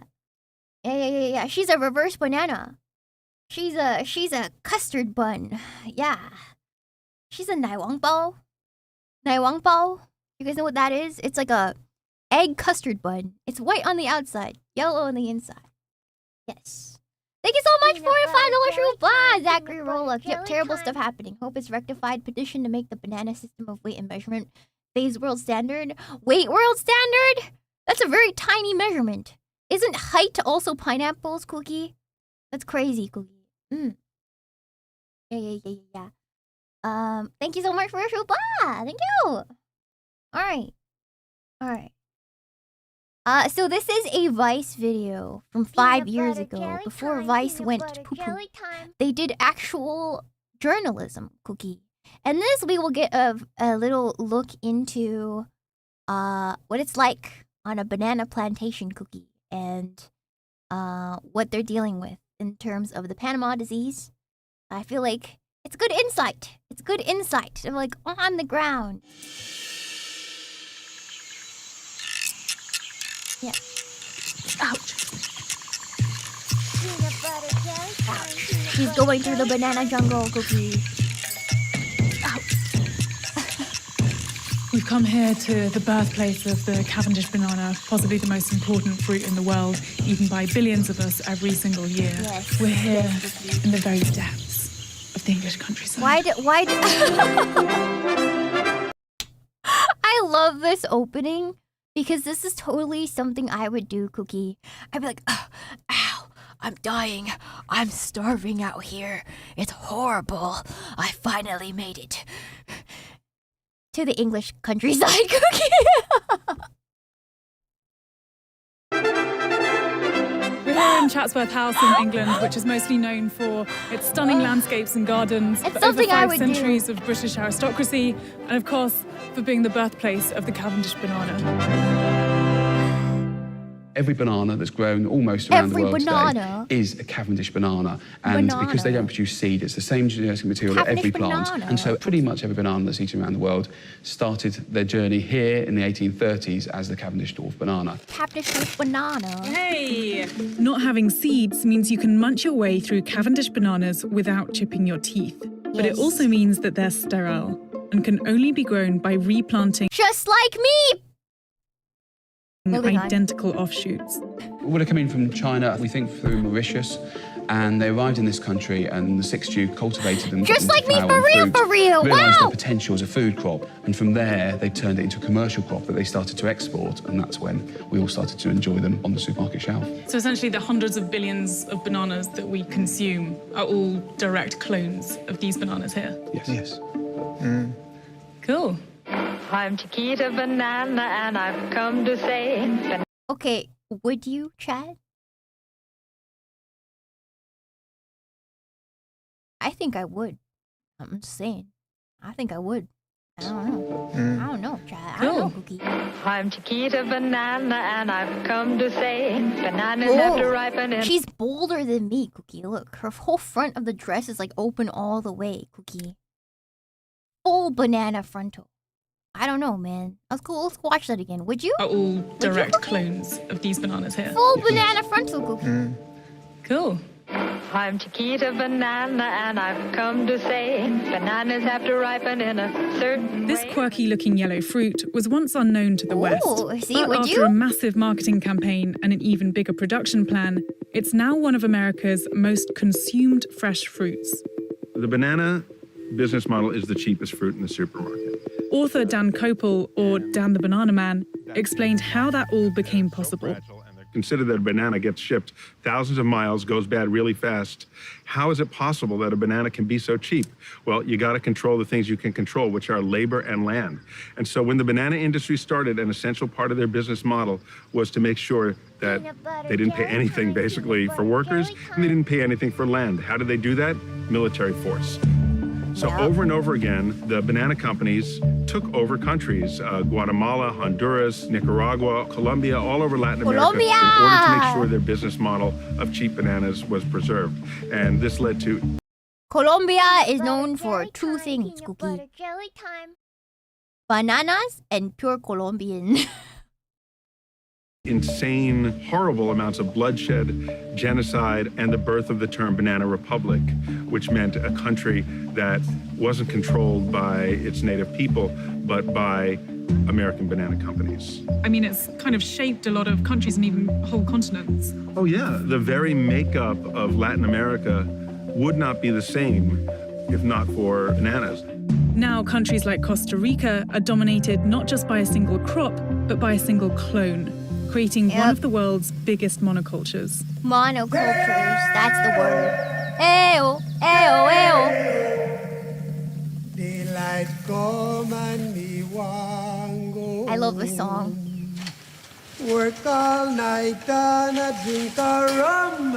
We're in a massive banana plantation in Costa Rica. Here in Latin America is where the majority of our bananas in the US actually come from. If we have brown bananas, the consumer just rejects them right out. So every single stage of this process has to be calculated to a T. 6 foot, 7 foot, 8 foot bunch. So on every single one of these bunches, you got about 150 bananas. A lot of bananas they've got to harvest every day. And an operation this big needs an equally large workforce. La fuente de trabajo, fuente de ingresos, en todo el sentido de la palabra. Casi mi familia trabaja en bananera. Mi papá, mi hermano, mi mamá, que prácticamente nosotros vivimos de banana. Thousands and thousands of Cavendish bananas have been harvested. I thought this was so now cool. We're making our way to the... I thought this was so cool, Cookie. I thought this little assembly line thing, they just like harvest and they'll put it on these hooks and it gets brought over. I thought it was so cool. Oh, about Peanut you. butter jelly time, peanut butter jelly Why? time. It can destroy and Cultivated. Mamá, que prácticamente nosotros vivimos de banana. I thought this was so sick. And you could sit on it. Thousands and What the thousands hell? of Cavendish bananas have been harvested just down here. And now we're making our way to the packing station where they're going to be shipped all the way across the world. Nice. Banana Express Cookie. The size of this plant is enormous. You've got 8,000 boxes being filled every single day, full to the brim of bananas. That's happening 365 days of the year. So they're pretty busy. Yeah, they're making the camera guy walk, These you're bananas right. are cultivated, packed and shipped is only possible because of the use of this one clone of banana. How do we get to rely so heavily on just this one crop? If you want to get profit, Profit. you have to put everything in a monoculture Monoculture. because it's very easy to manage the whole plantation. That's right, But Cookie. the only problem is pest and diseases. Agricultural expert Dr. Luis Pocosongre explained that this is the problem with monocultures. They're all susceptible to the same diseases, which can spread like wildfire. The people are afraid about they call it the cancer of the bananas. Cancer of the Cancer bananas. is known as TR4. Okay, a just strain of Panama okay, disease, I'm just gonna let you and it's experience devastating this video. banana Hold on. crops around the world.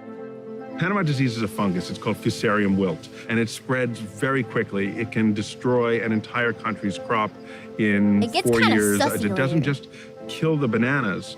It makes it impossible to grow bananas. Don't in get that banana place cancer. again. Ground zero for the spread It's okay, I take showers. I will not get fungus. of this disease is I the will not get Philippines, fungus, Cookie. the second largest banana supplier in the world. Bananas are central to the Filipino economy, accounting for nearly 90% of all exports. So I had no idea, Cookie, that Philippines' big export to the US was bananas. I had no clue, Cookie. I had no idea. I had no clue, so that's Did insane. fruit. That's insane, Cookie. So this all used to be bananas here? Yes. You know, here on the edge, you see Swagapino quite a number nanas. of plants that are yellowing. Yeah, the So swagapinos essentially, are these making are our all nanas, infected Cookie. with Panama disease.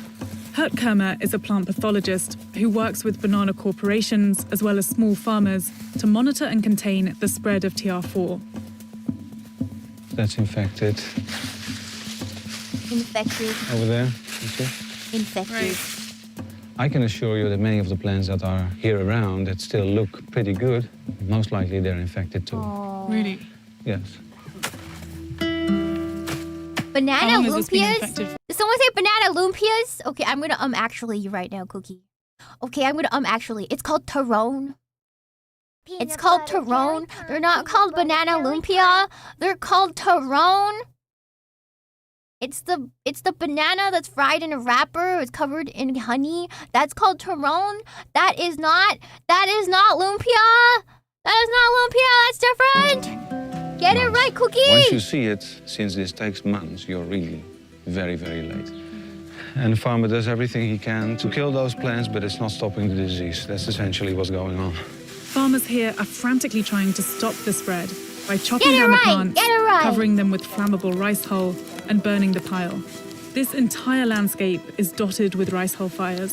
can see they're spraying disinfectant and trying to quarantine the plant.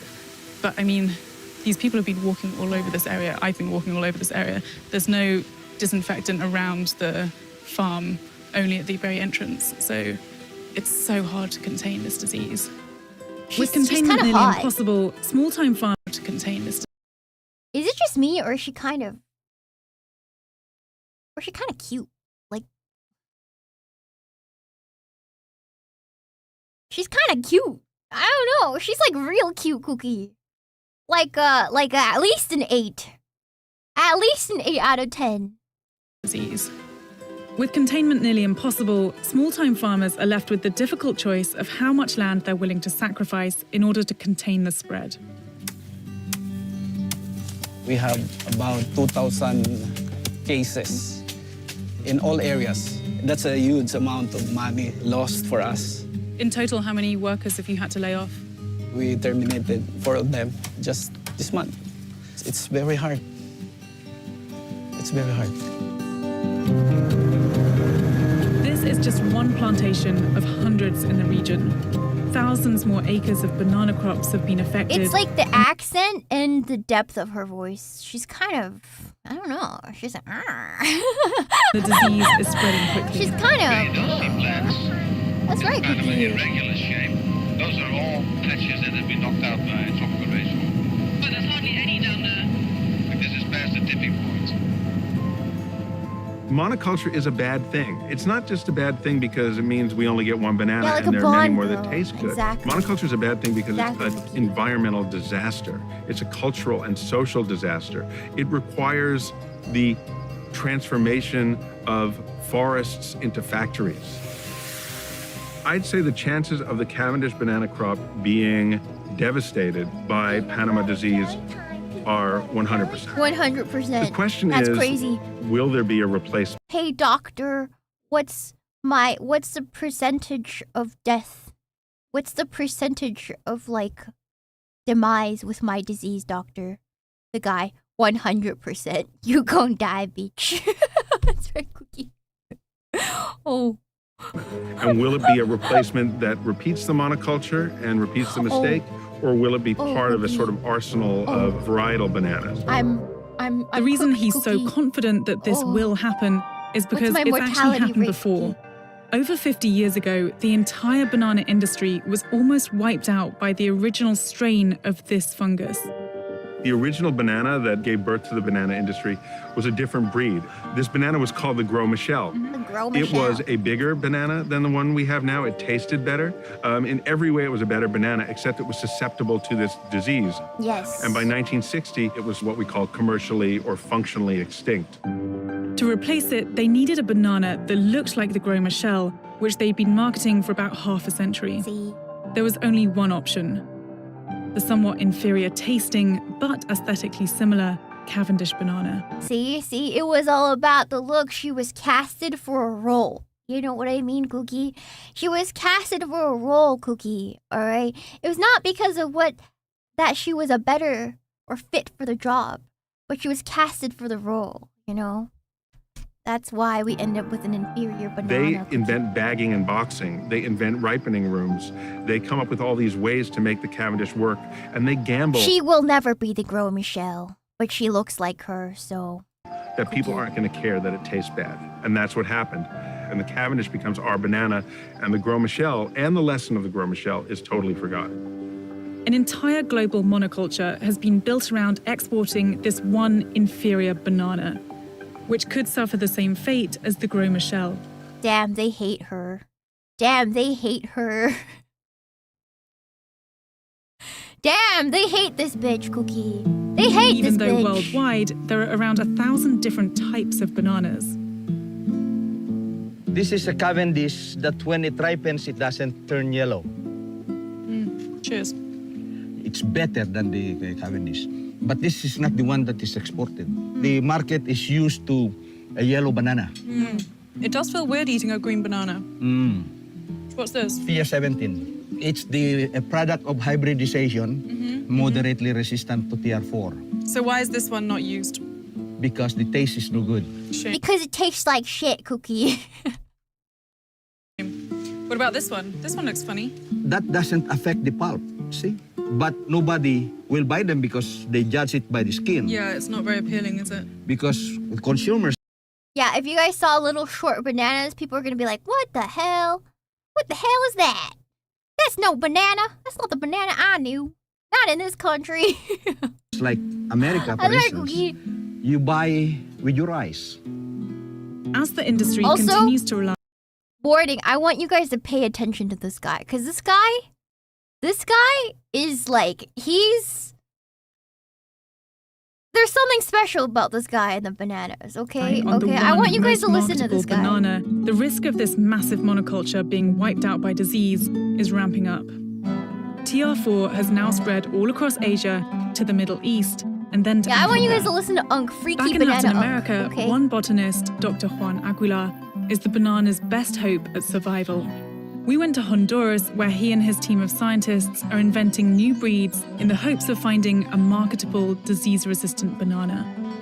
The pollinator is the person No, this is the who freaky makes sex with banana. Is it? Yeah, Why this do you is the need to do freaky that? unk. For example, I am resistant to cancer, and Okay. you is not resistant to cancer. Okay. We need to make love, make sex to get that.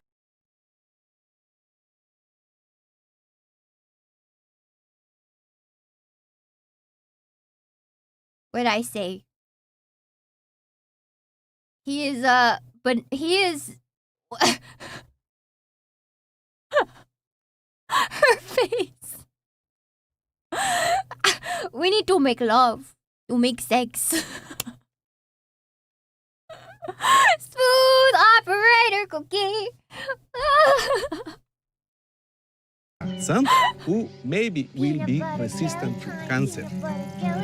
This is just as hey señorita. Peanut butter We jelly should have time, peanut these butter eggs jelly time. to get resistant to cancer. You and me, señorita. This is the sperma. Huh? This is the spin. This is the female flower. If you put your finger, you feel that the female is sticky. Is it? This female is ready to make sex. This is freaky banana unk. Banana sex on stream, Cookie! Let's go! Today, only today. Okay. Oh. Okay. Okay.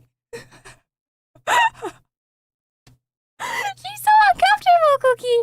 Oh my god. So these little guys are completely resistant to TR4. What they've got to do now is isolate this one resistant trait and put it into the Cavendish, so crossbreed it. The problem is that could be a really, really long, laborious process. These bananas are incapable of sexually reproducing on their own, so Aguilar's doing it for them. Yeah, he's doing it for 3 them. months after Freaky pollination, banana unk is these doing it bananas for are them. harvested, peeled, and squashed. By Aguilar's own estimates, it takes about 12,000 bananas to find a single seed. Okay, Cookie. Once they find a seed, it's Damn. grown to see what traits it carries before being crossbred multiple times. 12,000 bananas, Cookie. To find a single banana seed, Cookie. Insane. I hope they're making, like, tons of banana bread, man. I hope they're making tons of banana bread, Cookie. To create the hybrid thereafter. It's kind of worrisome if this is Now one of the that's most viable infertility. solutions for our TR4 That problem drop rate is worse than worldwide. your gotchas, They've been going Cookie. for decades and they still That's haven't crazy. found a TR4-resistant Cavendish. And These who knows bananas how are many just more like decades they're going to be going for before What? they do find one. You see the Well, doctor Aguilar for that, continues Cookie? his search for that ultimate golden That's a wild thing to disease-resistant say banana. for $5, Its Cookie. future as a monoculture crop poses a bigger question about our agricultural It's a wild thing to systems. say. By demanding the cheapest, most uniform products in our lunchboxes, we don't just run the risk of losing the almighty banana, but also the biodiversity of life on Earth. Conventional plant breeding, making by crosses, like Dr. Aguilar is doing, Yes. that is fundamental. Fundamental banana We sex. have also to try to change the mind right, of the Cookie. market also and the consumers. Scientists cannot do it. This is a word that perhaps you that are working in media, you can promote this idea. I'll save the bananas for you. Yes, why not? Why not?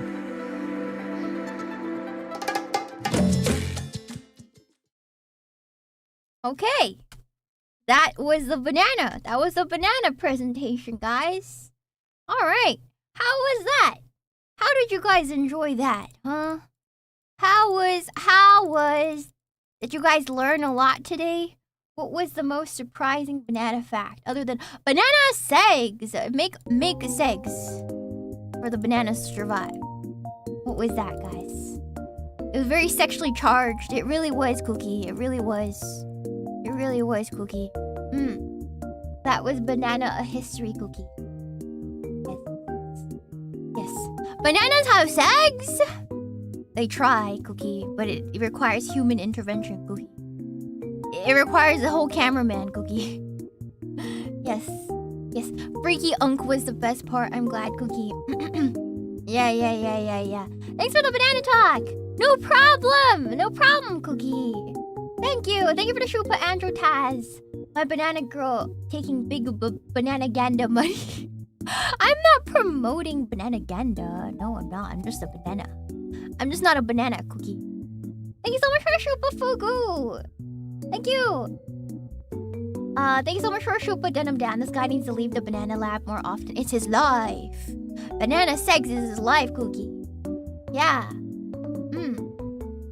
Yeah, thank you for the Shupa. Just a normal human fan. Thank you, Chevy Owens, for the Shupa. Gay Connect is real and thriving. I can't find women attractive. Women are pretty and smell nice. Okay? Okay, Cookie. Thank you so much for the Shupa, Denim Dan. I'd be so paranoid of finding sheep banana spiders doing this work. I think they're fairly docile, though. There's a lot. I've seen lots of situations where people like peel bananas open and find a whole tarantula inside, Cookie, but like dead. It happens a lot, Cookie. Or like small baby monkeys inside the banana has happened before too, Cookie. Yeah, like baby like monkeys that get stuck in there, Cookie. It's true, it happens quite often. Yeah, Cookie. Yeah. It's a thing. My second grade teacher, Cookie, found a dead monkey in his banana, Cookie. Yeah.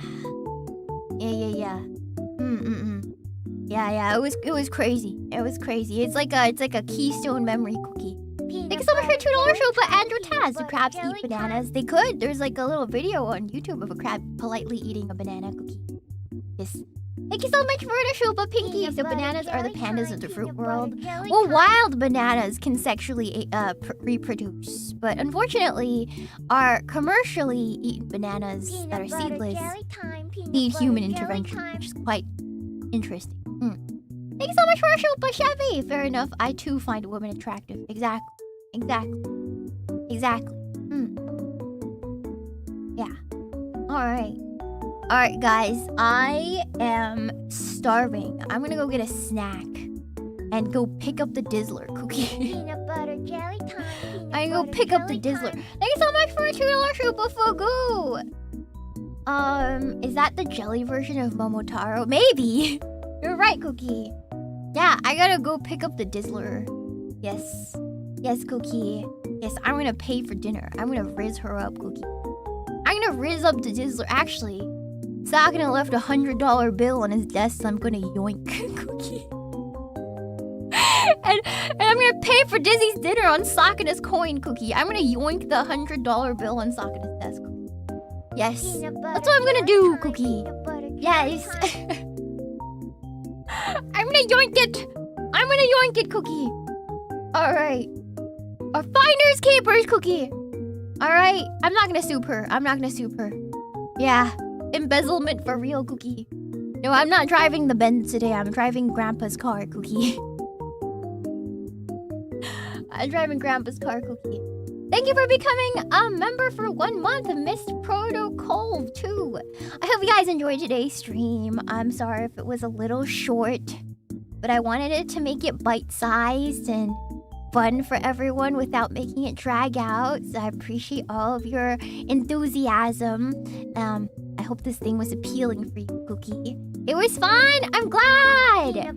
I will put out a schedule soon, so please look out for waiting rooms. Okay, Cookie? Thank you. There will be waiting rooms put up later today. I need to figure out which days I want to stream. All right, Cookie? Thank you. To Shiina, to Nip Nap Cookie. I hope you guys learned a lot, and I'll see you guys next week. Bye-bye. Bye-bye, Cookie. Bye-bye. Oh, thank you, Woodrum, for the shuba. Thank you. Thank you for 1 month, Harrion. Thank you so much. Thank you so much, Cookie. I will see you guys. Bye-bye. Peanut butter jelly time.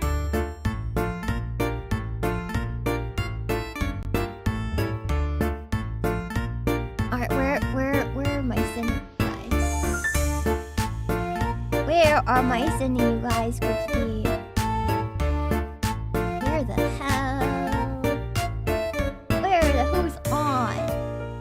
Tenma Senpai is on, Cookie. Okay, I guess that's where you're going. Right? Alright. Wait, Rhea and Rooney is soon, Cookie. Well, I see Rhea. Yeah. But, I mean, right now, Tenma Senpai is live. So go get bricked by Tenma Senpai, okay? Alright. How do I... this?